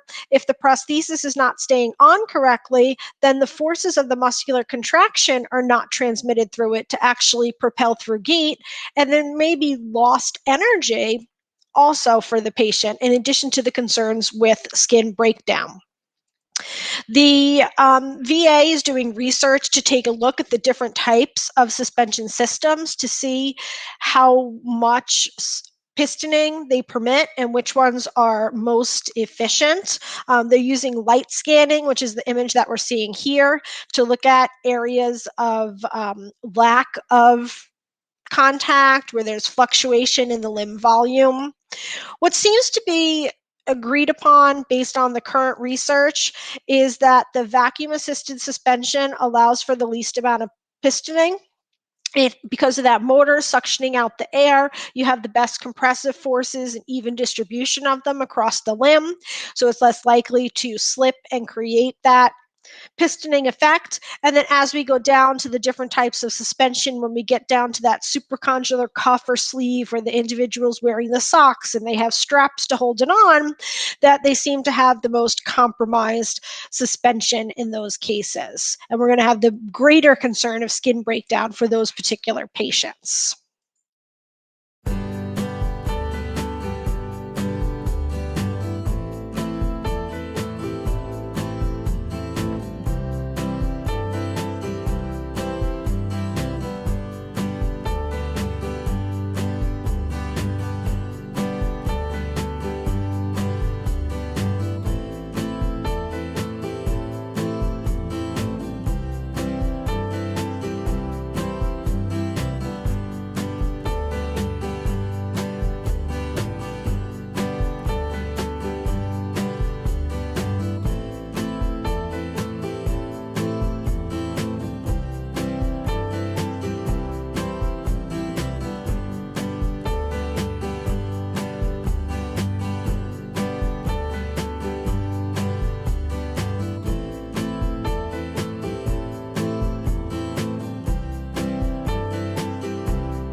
A newer socket design is the infinite socket, and this is attempting to account for the fact that when we sit down, they have a transtibial and a transfemoral version. For example, when we sit down, our muscle mass that may be, this shape, when we're down against gravity, we sit down, it splays out.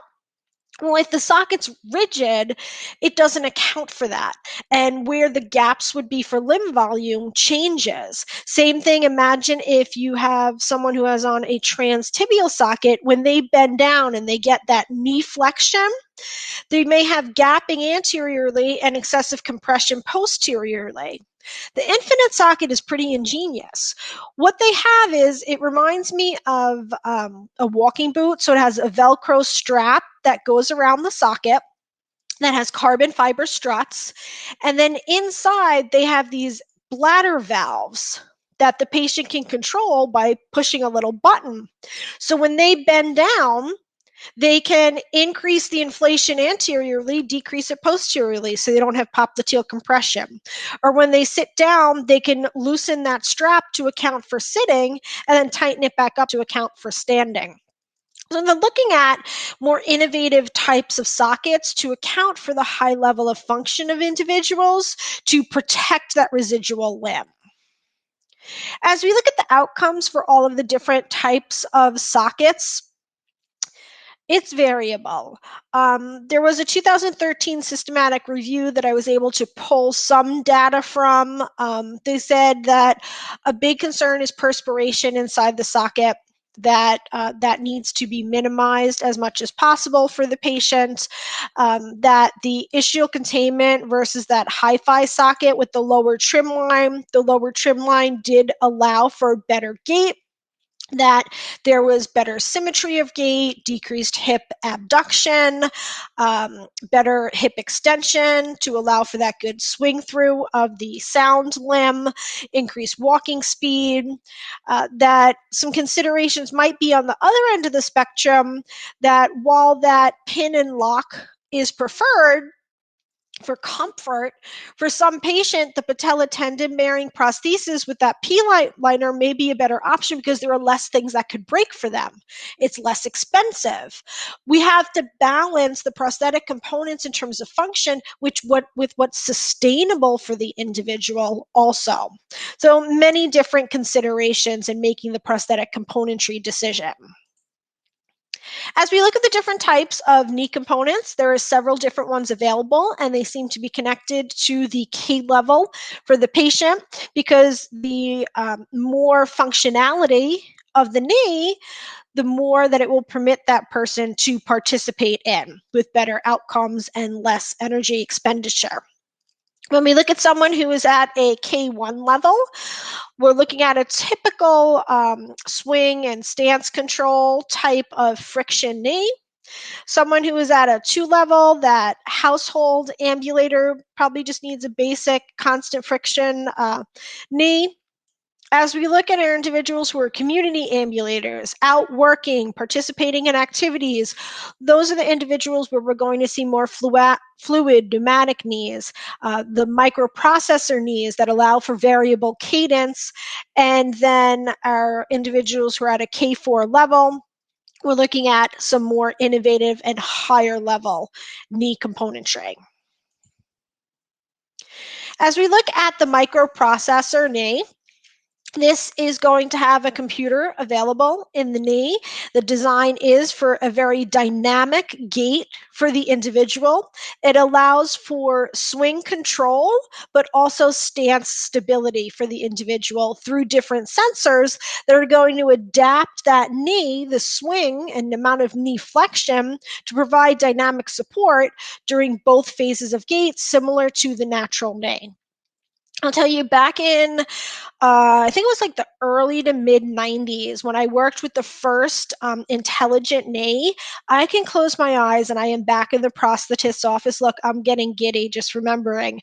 And I remember you're talking to someone who grew up without a remote control for her TV. I'm dating myself. But when you had that patient and you were working with the prosthetist to adjust the swing friction of the knee to time it to the patient's gait, to be stable.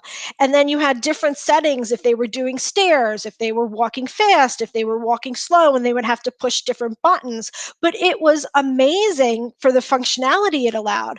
Now, the fact that we have knees that have built in stumble recovery, that the sensors recognize when the patient is losing their balance and it'll lock that knee out in extension to give them a little bit of balance, is amazing.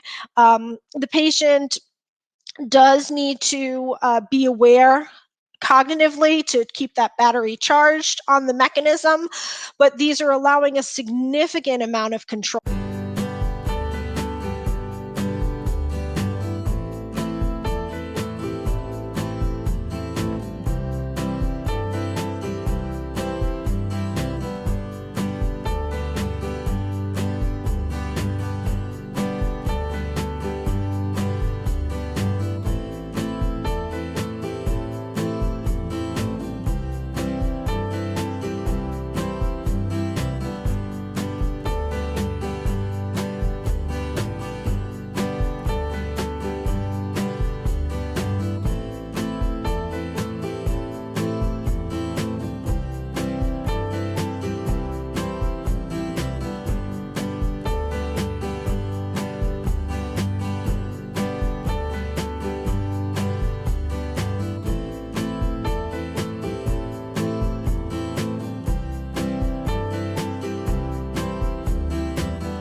For patients at all different levels, what they're finding with these microprocessor knees, that stair negotiation is improved. One study took individuals who were already ambulating with, I can't remember if it was pneumatic or hydraulic knee components, highly functional. They put a microprocessor knee in their prosthesis, and these are pictures from the study. That first day, they were doing step over step. descending stairs. They said that their confidence was increased, that cognitively they didn't have to think as much about ambulating with that proximal muscle control to assist in the rate of knee flexion extension, that the microprocessor did it for them. They had better cadence, decreased energy expenditure, which was evidenced by a faster walking speed, particularly on rough and uneven surfaces. There was decreased stepping strategies for balance. And this all contributes to better symmetry, decreased energy expenditure, and higher level of function. Again, several different models are available of the microprocessor knee components. Another option that's being developed is the microprocessor knee. And then in addition to that, there's a motor built into the knee unit so that it will power that knee into extension and power it into flexion. So it's a microprocessor to sense how much knee flexion extension is needed, and then a motor to actually power the knee through that unit.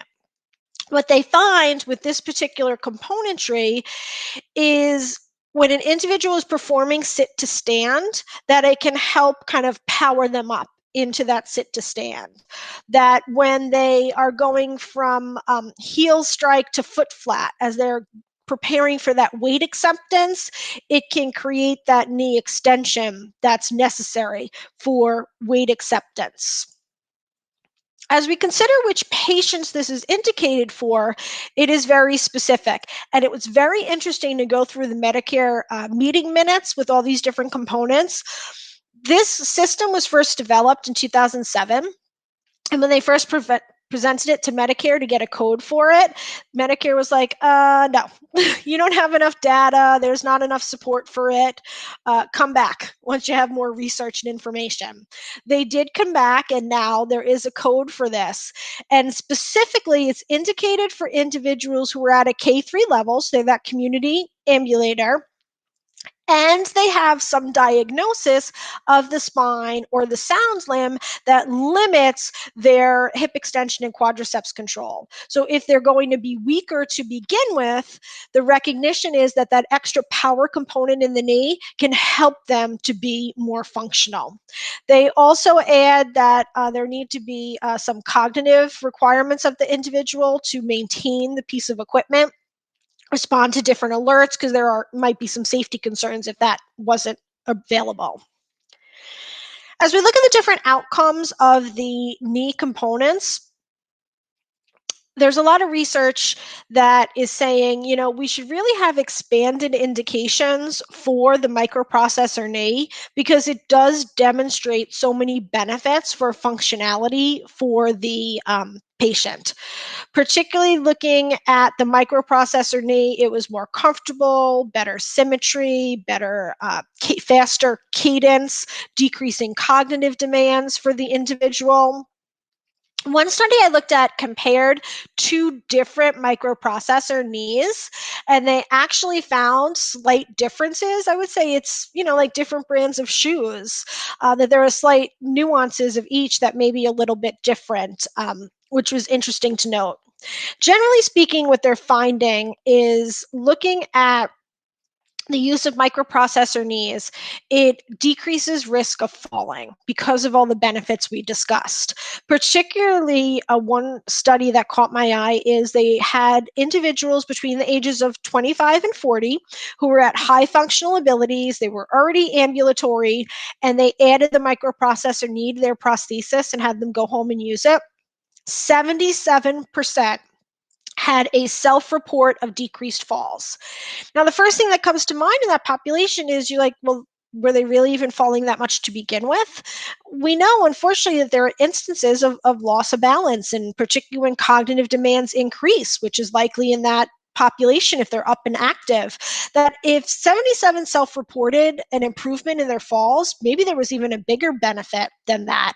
Metabolic efficiency was improved.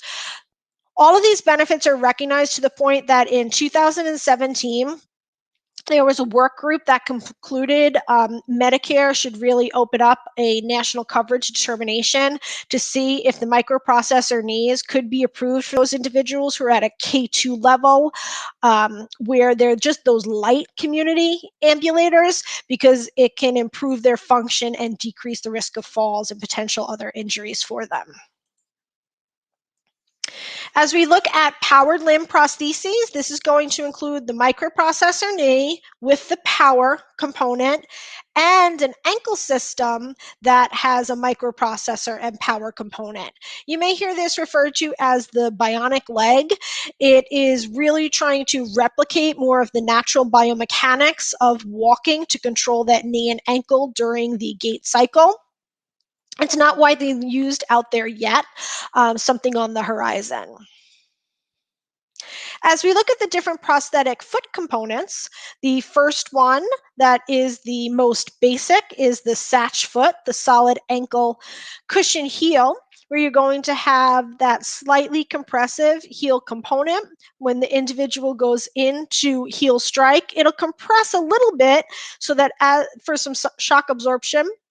And then as they translate from heel strike into that foot flat, because of that compression, it'll simulate a little bit of that natural plantar flexion that would be coming from that anterior tibialis eccentrically if it was present. This is mostly going to be utilized for your individual who is a very limited ambulator. For our patients who are at a K2 level, we're looking more at a flexible keel foot, a multi-angle foot that's going to start adapting to some other surfaces slightly for the individual. And then we're looking at, for our individuals at levels 3 to 4, is when we're going to start seeing more of the energy storing, dynamic response, microprocessor, foot and ankle components. The microprocessor foot and ankle with the power is also not really covered at this point. The decision was that it doesn't have any specific evidence that it's reasonable and necessary at this point in time. As we look at the energy storing foot, the energy storing foot and the dynamic response foot, there are subtle differences between them. When you think of the energy storing foot, if you go classic with it, you're picturing that one that looks like that kind of swoop, that large J, whereas the dynamic response foot has a little bit more of just a flexible keel component that would be inside. Either way, the idea with the foot is that it's somehow adapting for the fact that the gastrocnemius is not present to give that good propulsion at the end of stance through the gait cycle. Without that, it changes the gait pattern and the energy requirements. So there needs to be a way that the prosthetic component is going to create that propulsion through the gait cycle. And I'm using an AFO just because it helps us see it here, but it would have a component built in. And we see it in the right image here, that when the individual goes through the gait cycle, as they translate from mid-stance to heel off, they're going to get some compression that then will help propel them through the gait cycle. So as they're in this image in the bottom right, they're in that after stance phase with the foot, we're going to get some compression down of the flexible component, and then that is going to spring at push off to help propel them through the gait cycle to simulate what the gastrocnemius would normally do.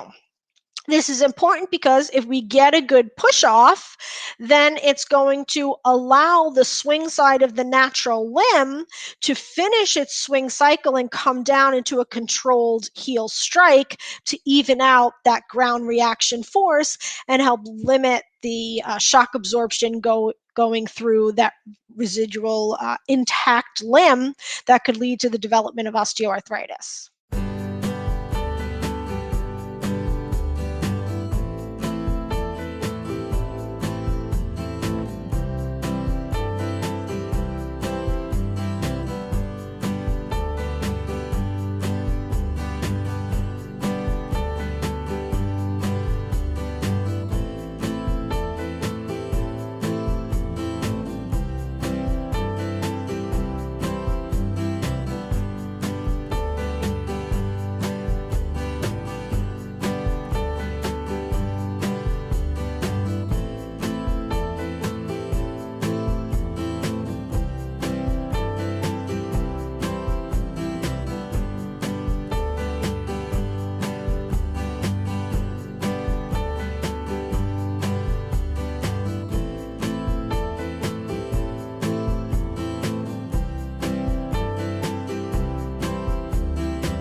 When we look at the microprocessor controlled ankle options, this is a culmination of funding from a 2011 government grant where they came up with the ankle system that has the sensors that can detect many different variants in sloping gradients and surfaces that someone is ambulating on.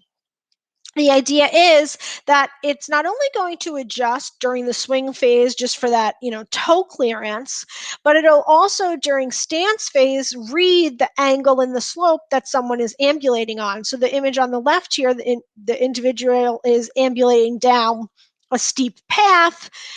Person in the middle here is running the bases, and that ankle is accommodating.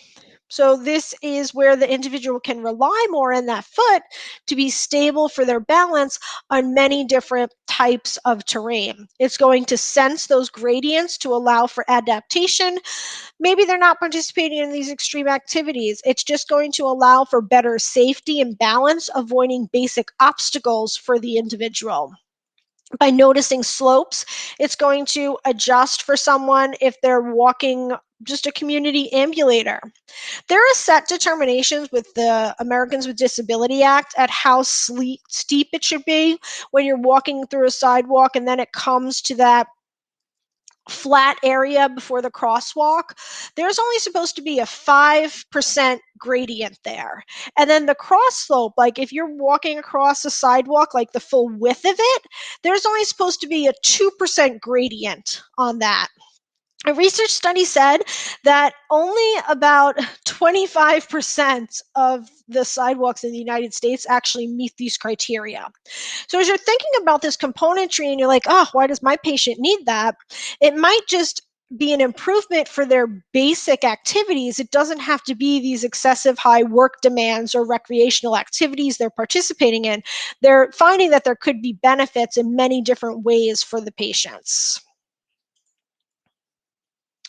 When we look at the different microprocessor ankle models, there are several different ones out there also that can accommodate. And remember, it is going to help during that swing phase also, just to give the person that good foot clearance, and it might help with balance recovery for them. When we consider individuals returning to work, where they maybe are working in construction, or they're a rancher, a fireman, military personnel, there are many different instances, even if they work in a warehouse type shopping area where they're carrying heavy loads to move pallets. When we look at the flexible components of the foot, that's an increased demand. So if they don't have their foot to control their musculature and they're obligated to that prosthetic component, if they're participating in activities where they're carrying excessive weight, that foot has to be able to accept that load also. And what they're finding when they look at all the different components of the feet, particularly if that forefoot keel is a little bit more compliant, that it enhances the energy return to propel the person through the gait cycle. And that's the concern when you're carrying heavy loads. It's more the ability to move linearly with that load, that the foot needs to be able to help with that. Consider the return to work for your patient. Also, as you're looking at prosthetic prescription and being a valuable part of that team, be forward thinking in the componentry for them also to help look at those physiologic costs of the activities they'll be participating in. Looking at the outcomes for all of the different types of foot components that are available, the research seems to support that the energy storing foot has better stability, better propulsion compared to the flexible keel. We're seeing that it allows for more stair negotiation, less metabolic demand, so less fatigue for the individuals. And in some studies, they actually translated this into very objective measures in terms of gait efficiency, that there is better step length on that sound side, increased cadence with the gait. As we look at the individual on the right-hand side here, we see that she's very happy in her ambulation.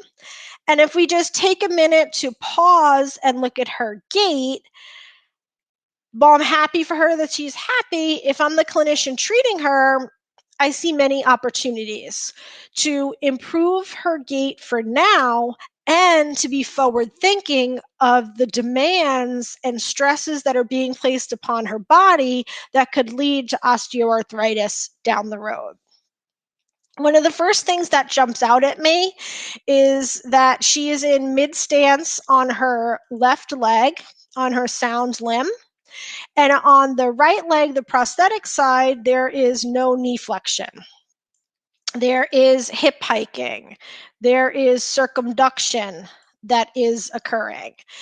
And all of that is going to place a strain on her further up that chain on the prosthetic side, but also it is going to alter, if we fast forward through this gait cycle, the forces on that sound limb side. What's going on? This would take assessment of both the patient as well as the prosthesis to try and figure it out. Does she have an abduction contracture on that right side of the hip? And that could lead to all of this. Maybe she needs a stretching program for the abductors, strengthening of the adductors, and we need to look at her sleeping position. Could that be contributing? Maybe it is a prosthetic concern.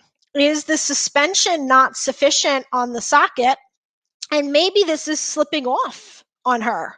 So now we have a functionally longer limb that she's just trying to get through that gait cycle. Could it be a weakness concern of the hip flexors and extensors on the prosthetic side, so she can't go through a clean sagittal plane movement or have confidence with that limb? Maybe the friction is too tight on the knee that she's unable to get it to flex during the gait cycle. There are so many different things to look at as we analyze patient requirements as well as prosthetic componentry that contribute to gait. And ultimately, we're only seeing the patient for a small window of time. Much like we're only seeing a picture of this woman now, even if we evaluate her, I'm not seeing her throughout the whole day. It could be that she has too much adductor tissue that's compressing up in here, or maybe she has a neuroma or phantom limb pain, and she doesn't want to weight bear on that limb. We need to be broad thinking, and a lot of times we need more information to help the patient improve their function than we can get just out of one therapy session or several therapy sessions. And this is where our outcome measures become very helpful to us to get more information. We're going to use our basic performance measures to assess improvements in function. And ultimately, that's very objective. And then there are new biomechanical measures that are coming up where a patient can wear different sensors and we can gather some data, which is very objective also. The missing piece that we can never forget is the patient report. Why are they using the prosthesis or not? How is it working for them? How is it contributing to their life? And we need to be aware of this, that what's optimal for each individual may be different. They may have different expectations, and we need to consider that and gather information from them. I always reflect during this presentation on one particular patient from very early in my career. I was so excited that we were going to get her a prosthesis, and I had borrowed one from another patient. Went in really eager and explained to her how we're going to get her a prosthesis and we'll teach her how to use it and she could be up and ambulating. And as I'm watching her, her face was not as excited as I was. I was reading her body language, reading her husband's body language, and she was an older woman. And I did catch on that I was off base somehow. So I dialed it back and had a good conversation with her.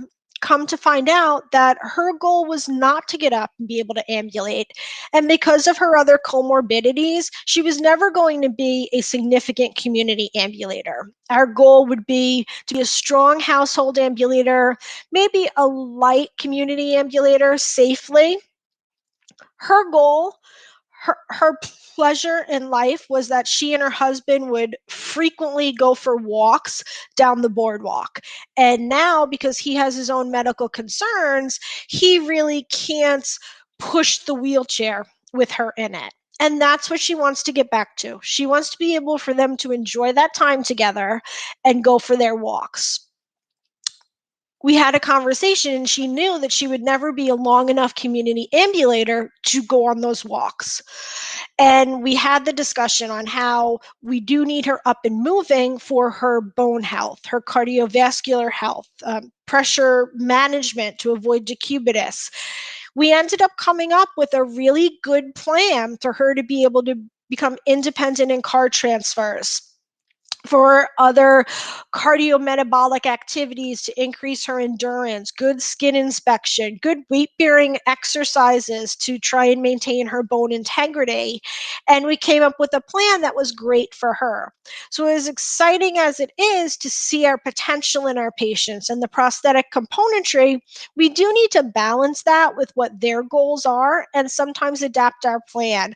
And we did come up with something safe and long-term functional for her. It just wasn't where I envisioned that being. And sometimes the patient-reported outcome measures can help us start that conversation and then see our opportunities to improve our rehab. You're going to use different measures based on the information that you want to gather. A couple of examples: the amputee activity survey.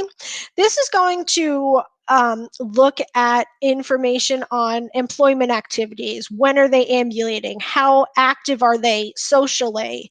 And it seems to correlate for the individuals to their K levels. The locomotor capacities index tool is looking at how independent the individual perceives they are. And I like this one because the questions it asks are not, can you do something, can't you do something? It allows the individual to pick, yes, I can do this if someone helps me. Yes, I can do this if someone's just close by to me. This might pose a good opportunity to see where we can make quicker gains in more activities becoming independent by starting with those where they just feel they need someone close by and addressing the reasons for that. The orthotic prosthetic use survey seems to have a minimal clinically or minimal detectable change value that we want to see an increase in the score of at least 9 to 16 on their satisfaction and quality of life for it to be a true improvement for them. The prosthetic profile of the amputee looks at frequency of use of the prosthesis in the home as well as outside of the home, factors associated with their prosthetic use, and maybe you'll hone in on something that isn't just therapy related that might require a referral back to the physician or maybe mental health counselors or other resources. And then when we look at the TAPE survey, the Trinity Amputation and Prosthesis Experience Scale, this is going to pull in a lot of pieces of information about the overall experience of the patient with the prosthesis and how it's impacting their life, looking at social interactions, how happy they are with how everything is turning out, to give us that broader perspective.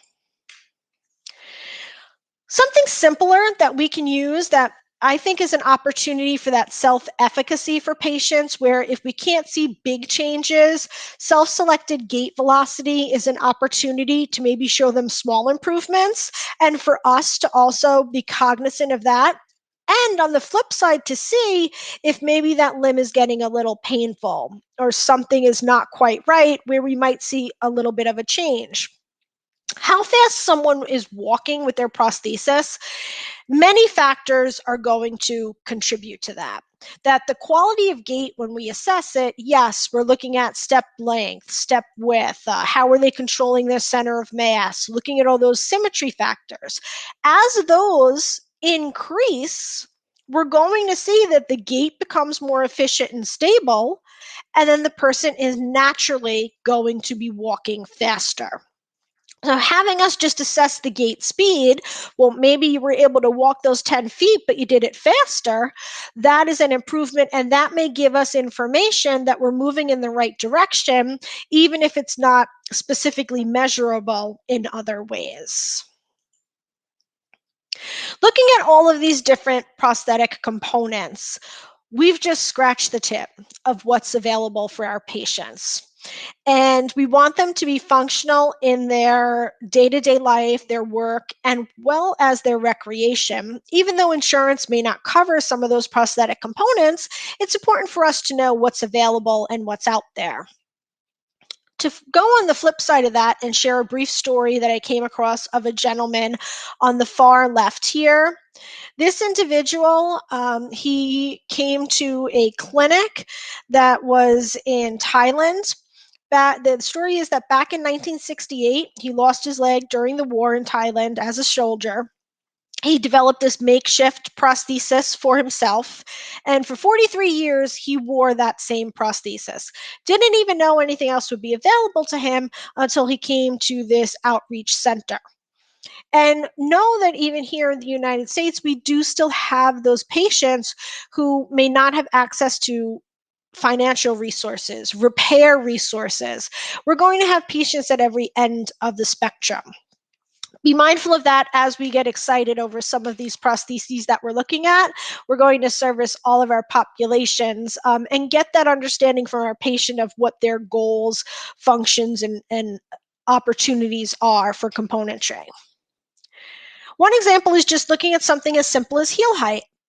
That the prosthetic ankle is going to allow for only a certain range of motion. And while there's variability in terms of how high a heel someone can wear, and it's not just ladies wearing these beautiful heels like this woman on the right, it might be the gentleman wearing a different height work shoe or having a boot that straps around that may restrict the ankle movement. We want to make sure that when we train our patient that they can ambulate in the prosthesis that they have as they wear different height shoes, and that they know what to look for and how it shifts their center of mass. Know that that toe may catch, to be more careful at thresholds, things like that. And they do make some prostheses that do have an adjustable height ankle built into it, though it's not considered medically necessary and covered by insurance. Waterproof limbs. Imagine the suspension that must be on this prosthetic limb this individual's wearing for it to work while he is scuba diving. There are other prostheses for snowboarding, water skiing. Maybe your patient is a construction worker working outside in the rain and the snow.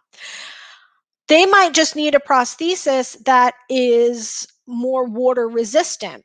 And several of the components that we've already discussed that might be covered by insurance based on their K level might also be water resistant. Something that if we know their work environment, or even they just work with water where it may be getting wet, we might want to make sure the prosthetist and the physician are aware so that maybe could select a componentry that would give them that water resistance also. Running specific feet have been developed for the appropriate propulsion. When we look at it, it's on the far left, it's an energy storing foot, and it's usually mounted more posteriorly on the socket. And if we look at the gentleman on the right, he is in, forget double limb support, he is in zero limb support because he is running so fast. And we can see how quickly that tree is moving. While someone can run to a certain extent in a typical prosthesis that is meant to be energy storing and has the range, what they find is using the specifically designed energy storing foot for running is beneficial. And when they look at the cadence of running and the limb placement compared to individuals who have two limbs intact, someone who's running with one prosthetic limb, what they tend to find is that as they're running, that lateral displacement of the foot seems to be the variable that changes the speed of the gait and of running and the stability with it.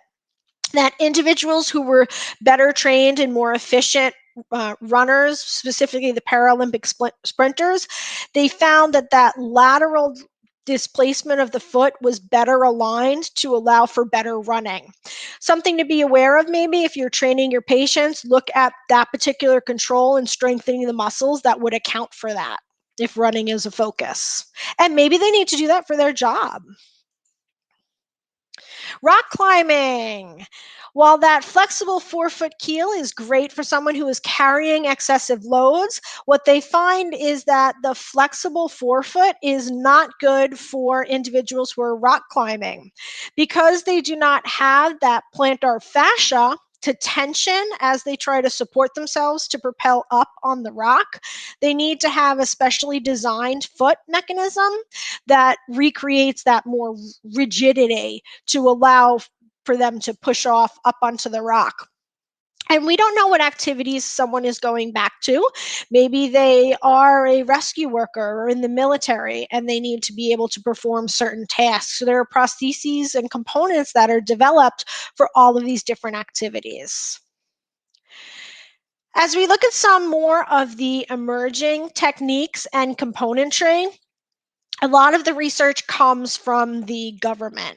To give you an idea, in fiscal year 2019, the Defense Appropriation Committee provided $10 million to the Department of Defense Prosthetics and Orthotics Outcomes Research Program to look at componentry, look at techniques, see what's necessary to assist individuals related to prosthetic use.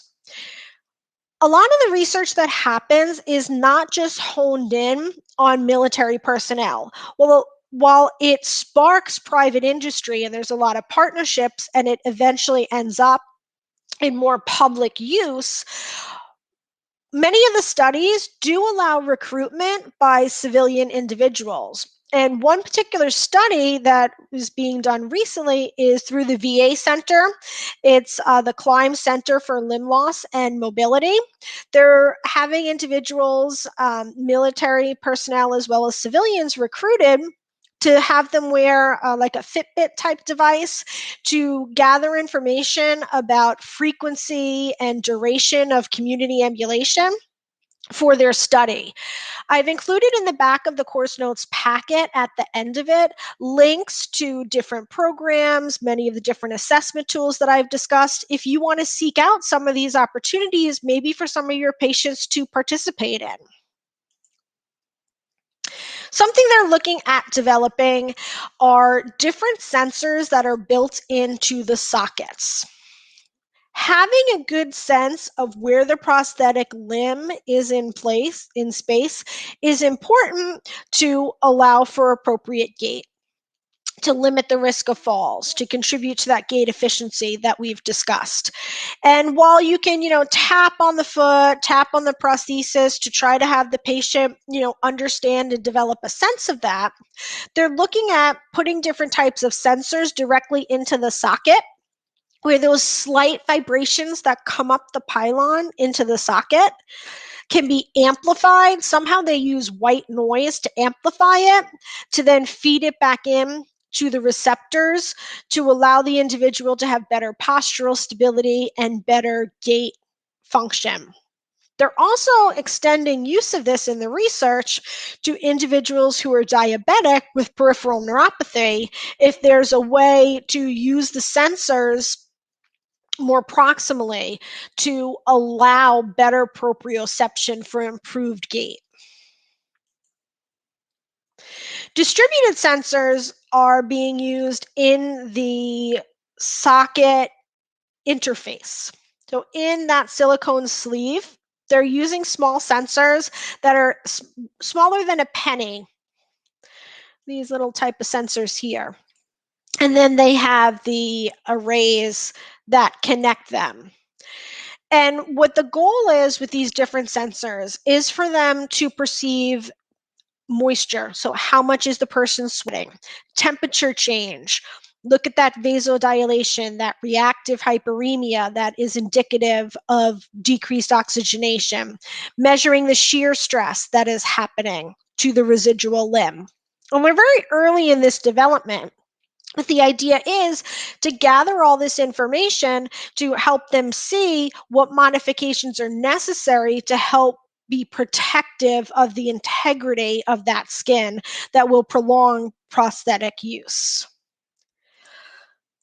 Tying into that, they're saying, okay, well, if we realize that the limb is shifting in the pressures and maybe the limb size has changed and we need to even out the internal pressure inside of that socket, they're looking at placing these bladders inside the socket that are fluid filled.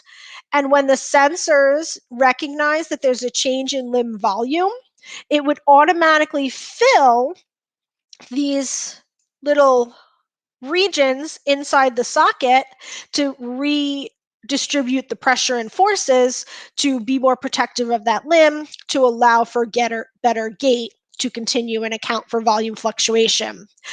One report said that at this point they're trying to figure out how to, make all that work, and then also they have the concern that you have a fluid-filled water next to all these electronic sensors. They have some safety concerns they're also working out. That perspiration can be very detrimental to the residual limb. And many patients, particularly if they have that silicone sleeve, they'll perspire a lot in there, and they need to take a break from wearing the prosthesis to allow that limb to dry off a little bit and cool off. A new innovation they're trying to develop is some type of evaporative cooling system, where on the far right here, there's a little motor and cooling system that attaches inside the socket. So when the sensors perceive that the limb is getting too hot or too moist, that it can turn on the little ventilation system and cool it off so the individual can keep wearing the prosthesis. Before they can actually get to that point, they needed to figure out, okay, when someone with a prosthesis is ambulating and they're participating in heavy load type of activity, the core temperature is rising in response to the metabolic demands. We have evaporative cooling. We're going to start sweating to cool off and lower our core temperature. Same thing happens in the residual limb.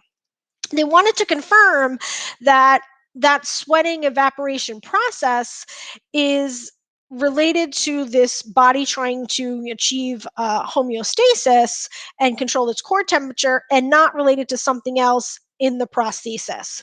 So some unlucky clinician drew the short research straw and had to go track the patients as they were ambulating out in the very cold weather, because they're saying, well, maybe they're sweating in the prosthesis because of environmental factors, not because of the whole controlling core temperature.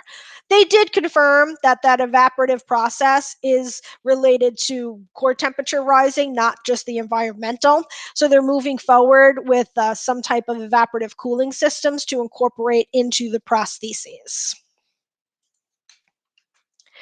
Osseointegration is an advancement that would eliminate all of these concerns we have related to the socket residual limb interface, that it would eliminate the need for a socket because the individual has implanted in their bone, looking at the top images, I should say, we see that implanted is a stem similar to a joint component into the residual limb.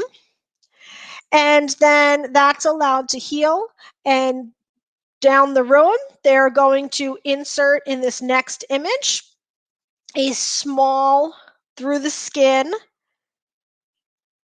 another pin abutment that has the little metal stem coming out in order to allow, like in the bottom image here, a location to attach the prosthesis to. Now, similar to a total joint replacement, this has to set in, this has to heal and become stable, because that implant becomes how the rest of the prosthesis connects to the body. So it has to be a very strong interface there. I found a surgical guide from the Netherlands where I actually read their different techniques. And one of the early challenges is that there was a lot of leaking and drainage from the pin site, similar to when someone has an external fixator. And what they felt the problem was is that a lot of the fatty tissue in the region would start kind of leaching out, and that contributed to some of the excessive drainage.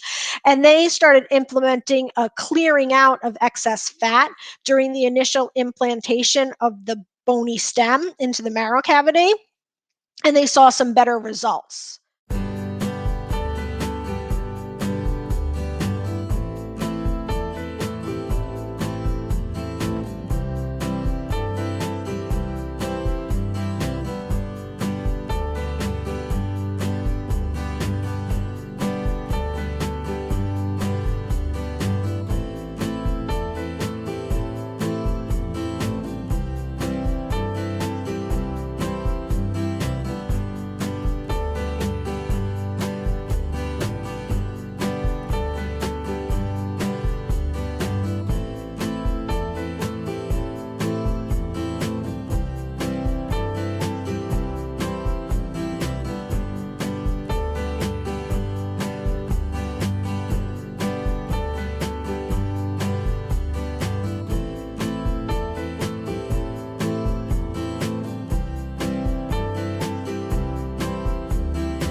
They're still trying to figure that piece out. The big positives are that it's more comfortable for the individual. We don't have to worry about that whole socket fit issue. It can be if someone has trauma or a really short limb or irregularly shaped. This can accommodate it. The osteoperception, because it's actually implanted into the bone, so every little vibration from the surface is transmitted up. Energy expenditure. The concern, of course, is infection risk because it does go right into the bone. For that reason, primarily this is recommended for individuals who have an amputation due to trauma, because those where there was impaired healing to begin with and vascular deficiency, it just amplifies that risk of concern at the current time for potential osteomyelitis. As the individual is being trained with the prosthesis, similar to someone who has a total joint replacement, early on, we need to control the amount of weight bearing. And we know osseointegration can be stimulated through longitudinal weight bearing through that bone, but also the lines of pull from different muscles is osteogenic. So they developed a really short prosthesis here on the left. So the individual is weight bearing onto a scale to start to develop the slow progression and encourage the componentry to stabilize in that bone. They're using TheraBand in this next picture so they can start developing that proximal control. We can work in different developmental postures for proximal control and different weight bearing to start controlling that load in preparation for the knee and foot component to be added. Variable stiffness ankle prosthetics are being developed that include different motorized mechanisms to simulate more symmetry of gait and particularly control that progression of the tibia over the foot during mid to late stance phase. It has different spring mechanisms included in it that they're trying to look at controlling that gait process better.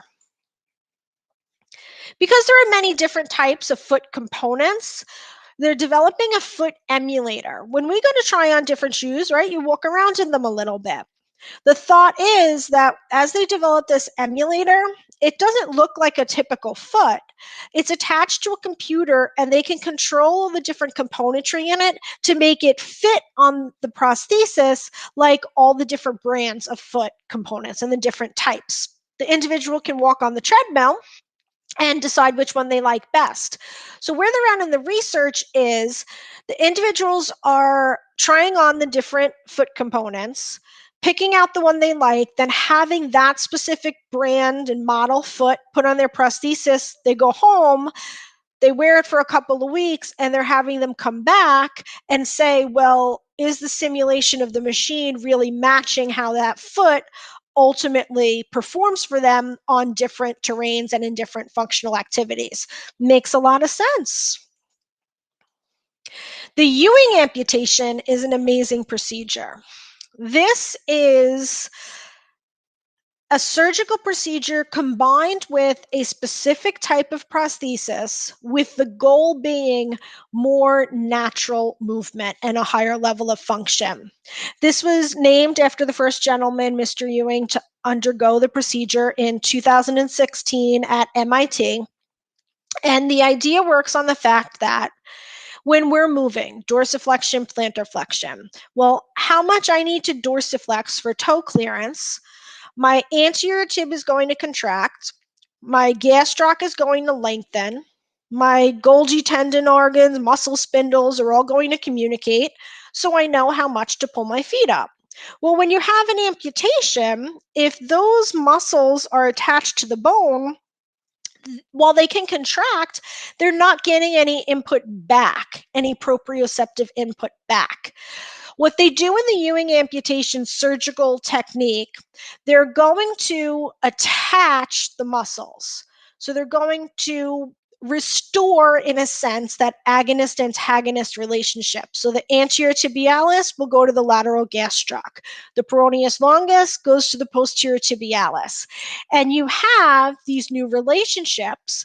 So when one muscle contracts, the other one is going to lengthen and give that afferent feedback back for proprioception, even though there's not an ankle that's actually moving.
The next step is to have the individual wear this specialized prosthesis that is called an agonist-antagonist myoneural interface.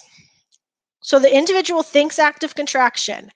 Anterior tibialis is going to contract inside the prosthesis.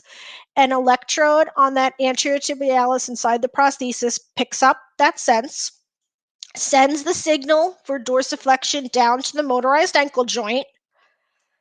As they get dorsiflexion of the motorized prosthetic ankle, the actual gastroc up here in the residual limb is giving proprioceptive feedback to that anterior tibialis that it's connected to, so the individual can feel how the limb is moving. It's perceived by the brain, and we have more natural movement. Very exciting. The researchers in one publication that I read said that the patient that was using this prosthesis was walking around at one point when they were testing everything out and stepped on a roll of tape and instinctively just like picked up his foot to shake off the tape. Now, he couldn't feel that tape. It didn't touch the plantar surface, but because all of this was working so well, the proprioceptive feedback was there for function. Really amazing. They're also looking at some mobile gait analysis systems so that we can see how the patients are actually ambulating when they're not with us in the clinical environment. That there's sensors on the shoes that would replicate like those force plates that we use to analyze gait. And they're at the point where they're putting the sensors on the bottom of like a robotic limb and seeing if what the sensors read as the different, ranges and pressures and patterns matches what the true bionic electronic limb is doing. They're really early on with this, but the idea is for us to be able to see how a patient's actually performing in their daily life to have the most opportunity for improvements. Along with that, trying to control balance is important. There are some smartphone apps that are being developed that would give the person different cues as they're ambulating. When they start to change their gait cycle or lose balance, the music would go out of tune. A big focus, something we need to be incorporating in our training, are dual task type of activities. When most individuals are walking, if we're in the clinic, we're focusing on gait. They know we're watching them. They know they're trying to walk in a certain gait pattern, speed, avoid certain obstacles, but that's not really reality. We need to bridge that gap. That patients need to be able to functionally perform while their physical fatigue is increasing and while they have cognitive demands. Ambulate while walking backwards, while naming different animals, counting backwards as they're ambulating, carrying an object, a glass of water while talking and not spilling it. There are some apps that are coming out to try and replicate and monitor these dual task type of activities. For our military personnel that are returning back to active duty, the Karen is allowing simulation and has a harness to make sure they're stable. And then it's a fully immersive visual and auditory environment. They can wear all of their equipment to make sure they can control the prosthesis. And they can actually do simulations in a safe manner of different scenarios to help them return to active duty. 3D printing is expanding in so many uses in the medical field, specifically related to prosthesis. One opportunity is to fabricate low-cost componentry, like small pieces of the prosthesis, different interfaces, couplers, even some sockets in simple ways that can make it accessible to different individuals. The National Institute of Health has a print exchange for 3D printers where individuals put up the different coding and plans to be able to manufacture some of the different componentry. This is being utilized to, make prostheses personalized. There was a young lady who was an art student. She also had a lower limb amputation. And for her project, she was able to 3D print this very stylish cover for her prosthesis to make it her own. Looking at University of Toronto, they went to Uganda and were able to fabricate prostheses for children utilizing 3D printing so that they could get them up and ambulatory and more functional. Throughout this presentation, we've discussed the different causes of lower limb loss and the specific surgical techniques that are utilized. We've analyzed different prosthetic componentry, some considerations that are necessary when componentry is being selected in order to allow our patients to have the highest level of function and best quality of life.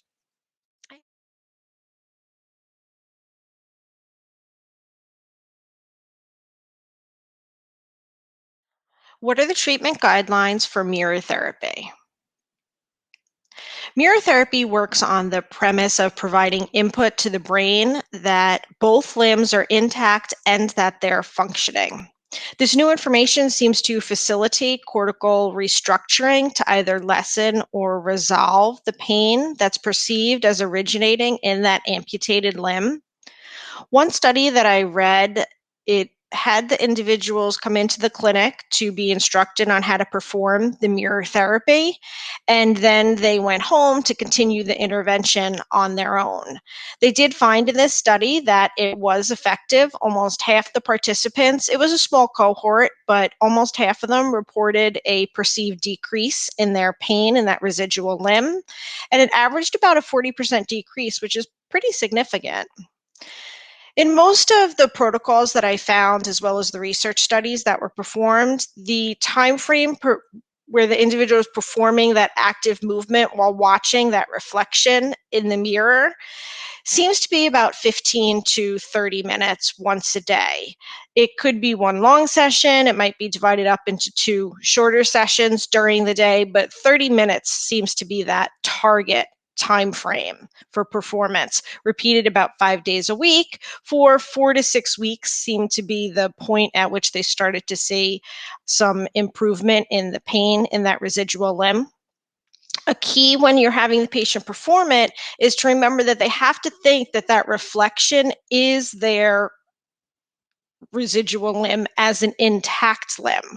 So anything in that reflection of their intact limb, a tattoo, jewelry, anything that could give the brain a cue that that reflection they're seeing is not their opposite limb that was amputated, we need to make sure that the individual adjusts for that. Take the jewelry off, cover the tattoo. The key is making sure the brain thinks that reflection is their limb where they're having the pain in. To give an example of the movements that the individual might perform for the lower extremity, maybe they start in sitting with their legs extended out, performing dorsiflexion of that intact limb. Progress to some inversion, eversion, ankle circles. Moving further up, do heel slides, hip abduction. So slowly adding on different movements for the individual. If they're sitting, you could go into some more complex movements. Maybe their ankles and feet are on a foam roller, so they're rocking it back and forth. You could have their foot on a towel and they're tracing patterns with it, or moving it in different directions, or going for targets with their foot to incorporate movement up the whole chain. Movements are typically performed in the same pattern every time, and you might want to get input from the patient as to what movements are easier. Some patients may find it easier to start with just a small movement of the ankle or maybe the toes. Others may find that they want to start with more proximal movements of the hip because it's easier for them to envision the opposite lower extremity as they're watching that reflection. One study that I read, the participants said that they felt that it was easier to start maybe just like shaking the limb or moving it a little bit back and forth, not actually performing a specific movement. Some protocols that I saw even incorporated the use of different textures.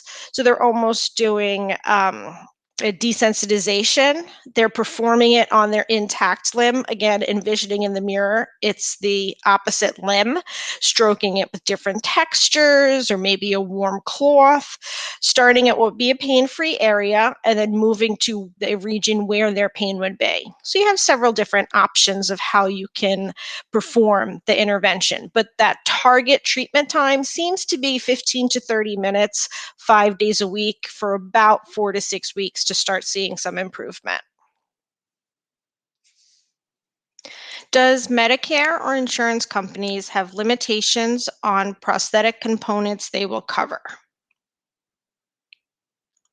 There are guidelines and some restrictions. It comes down to having the right match for the patient to the prosthetic components so that they aren't prescribed a device that is either too restrictive or too complicated for them to utilize based on their anticipated abilities. Coverage is typically provided for a prosthesis and its components when it's determined to be medically necessary, and there are some additional guidelines that also need to be met. For example, the individual has to be motivated to ambulate, and it's not anticipated that they will reach or maintain a defined functional state within a specific period. They have to reach a certain level of functional mobility in a set time period to have those different prosthetic components prescribed. The specific components that are covered are in accordance with the functional level assessment that is assigned through the Medicare functional classification level, that K level assignment. We tend to see that when Medicare uses a procedure, then other insurance companies follow suit. And I did find that in reading the different benefits for many different large companies. It did follow that K level classification. A determination of medical necessity for certain components or addition to a prosthesis are based on the individual's potential functional abilities. And that is going to be based on the reasonable expectations that are provided from the prosthetist, from the treating physician. It's going to consider other factors, including their past medical history, what other diagnoses and comorbidities they have. Maybe did they use a prosthesis in the past? Was it functioning well for them, or did they need something that allowed more mobility? Looking at the current function for the individual as a piece of information to help find the right match in prosthetic components, it's going to consider not only their potential physical abilities and other medical conditions that could compromise them, it's also going to look at the status of that residual limb. And then again, that desire to ambulate is a piece that has to be met for different prosthetic components. For example, if you look at what specifically is covered, I noted in the guidelines that they'll provide 2 test or diagnostic sockets for the individual that we know. Looking at a basic lower limb prosthesis, it's going to include a satch foot, the solid ankle cushion heel. That's just going to be a little bit of shock absorption there in translation of the foot through the initial phases of gait, a single axis constant friction knee for basic ambulation level surfaces. Other prosthetic components beyond that base are going to be considered based on the functional classification. If we look at someone's functional level, they're not going to provide a microprocessor controlled ankle foot system or an energy storing foot for someone who's a K level of 2. That a typical limited community ambulator who traverses just those low level surfaces and simple environmental variables like curbs or stairs or uneven surfaces. With supporting documentation, it's more likely to be covered for someone who's at a higher K level, someone who's a 3K level. Then there could be more justification in place where they need variable cadence, where they're looking at being able to traverse over multiple different environmental barriers. They might be out working where they need the adaptability of that foot ankle system or that energy storing foot for their tasks that they're participating in. Even if they're exercising and their activity levels and demands combined with work in their daily functioning indicate that they're going to be doing a higher level of activity beyond that basic locomotion, then they're going to cover higher level components. So it comes down to the justification of where that person's going to get to in their function, what components will actually be covered. What functional assessment measures are beneficial to use with an individual who utilizes a prosthesis? There are a variety of outcome measures that can be utilized depending on what information you're attempting to gather. And at different points in time, you might be trying to glean different information, or you may want to be pulling a variety at the same time. Each tool will give different details about quality of life, functional ability, confidence with ambulation, or demonstrate the effectiveness of your interventions. And this is going to be a consideration when you're picking the right tool. For example, the amputee activity survey calculator is going to develop a score reflective of either high or low activity level based on their specific prosthesis use. Their employment will be considered, gait habits, social activity. So if that's where you're looking, then you might choose that tool. A newer tool that's been developed is the Prosthetic Limb Users Survey of Mobility. It's calibrated with questions and it's taken a while for them to develop. So it's interesting to see that it's finally out there. They're surveyed many different prosthetic users and then they came up with these very specific questions. It seems to take just a few minutes to complete for the prosthetic user. It's going to provide a score comparing this individual's mobility level who is completing the survey to that reference population that they utilize to develop the tool. You also can compare it to different subgroups by the level of the amputation or by the etiology that led to the amputation, gender, age. You can look at the data a lot of different ways, but again, it's all comparing it back to that reference population. The reason they explain this specific tool was designed is to assess progress in the individual's ability to move intentionally and independently from one place to another, and then also to look at that individual's perception of their ability to carry out different actions that require the use of both of their limbs, looking at household ambulation, outdoor recreational activities, and everything in between. It's going to describe in the questions a specific setting or situation where the activity would be performed. So this tool might give you a little bit more specific information about the circumstances when the individual is attempting to be functional. Instead of just saying, are you able to ambulate the stairs? This questionnaire is going to say specifically, are you able to walk down the stairs with a railing? So it qualifies the questions to give a little more detail that can help guide us in our focusing of interventions and get a better, clearer picture of how the individual is functioning with that prosthesis when they're outside of the clinic. You might find it interesting to look at some of the different studies evaluating the different outcome measures. I have a direct link to two of the studies. If you go to the end of the course notes packet, there's a page of resources, and included in there are the links. Specific to what you're asking about outcome assessment tools, one of the surveys that I have a link to is by Agrawal. It's from 2016, and that one gives a nice short kind of explanation of each of the different tools that are available. If you want something more comprehensive, it's a bigger document to dive into, but it's going to look at all of the different tools that are out there. It's the one from 2018 by Bulk. It was sponsored by the Agency for Healthcare Research and Quality. Again, it takes some time to get your way through it, but there is a lot of valuable information in there. It's not only going to describe each tool, but for all of them, it cites the reliability and validity research related to individuals who with amputations who are utilizing these different tools, where they've looked at how effective the tools are with gleaning information.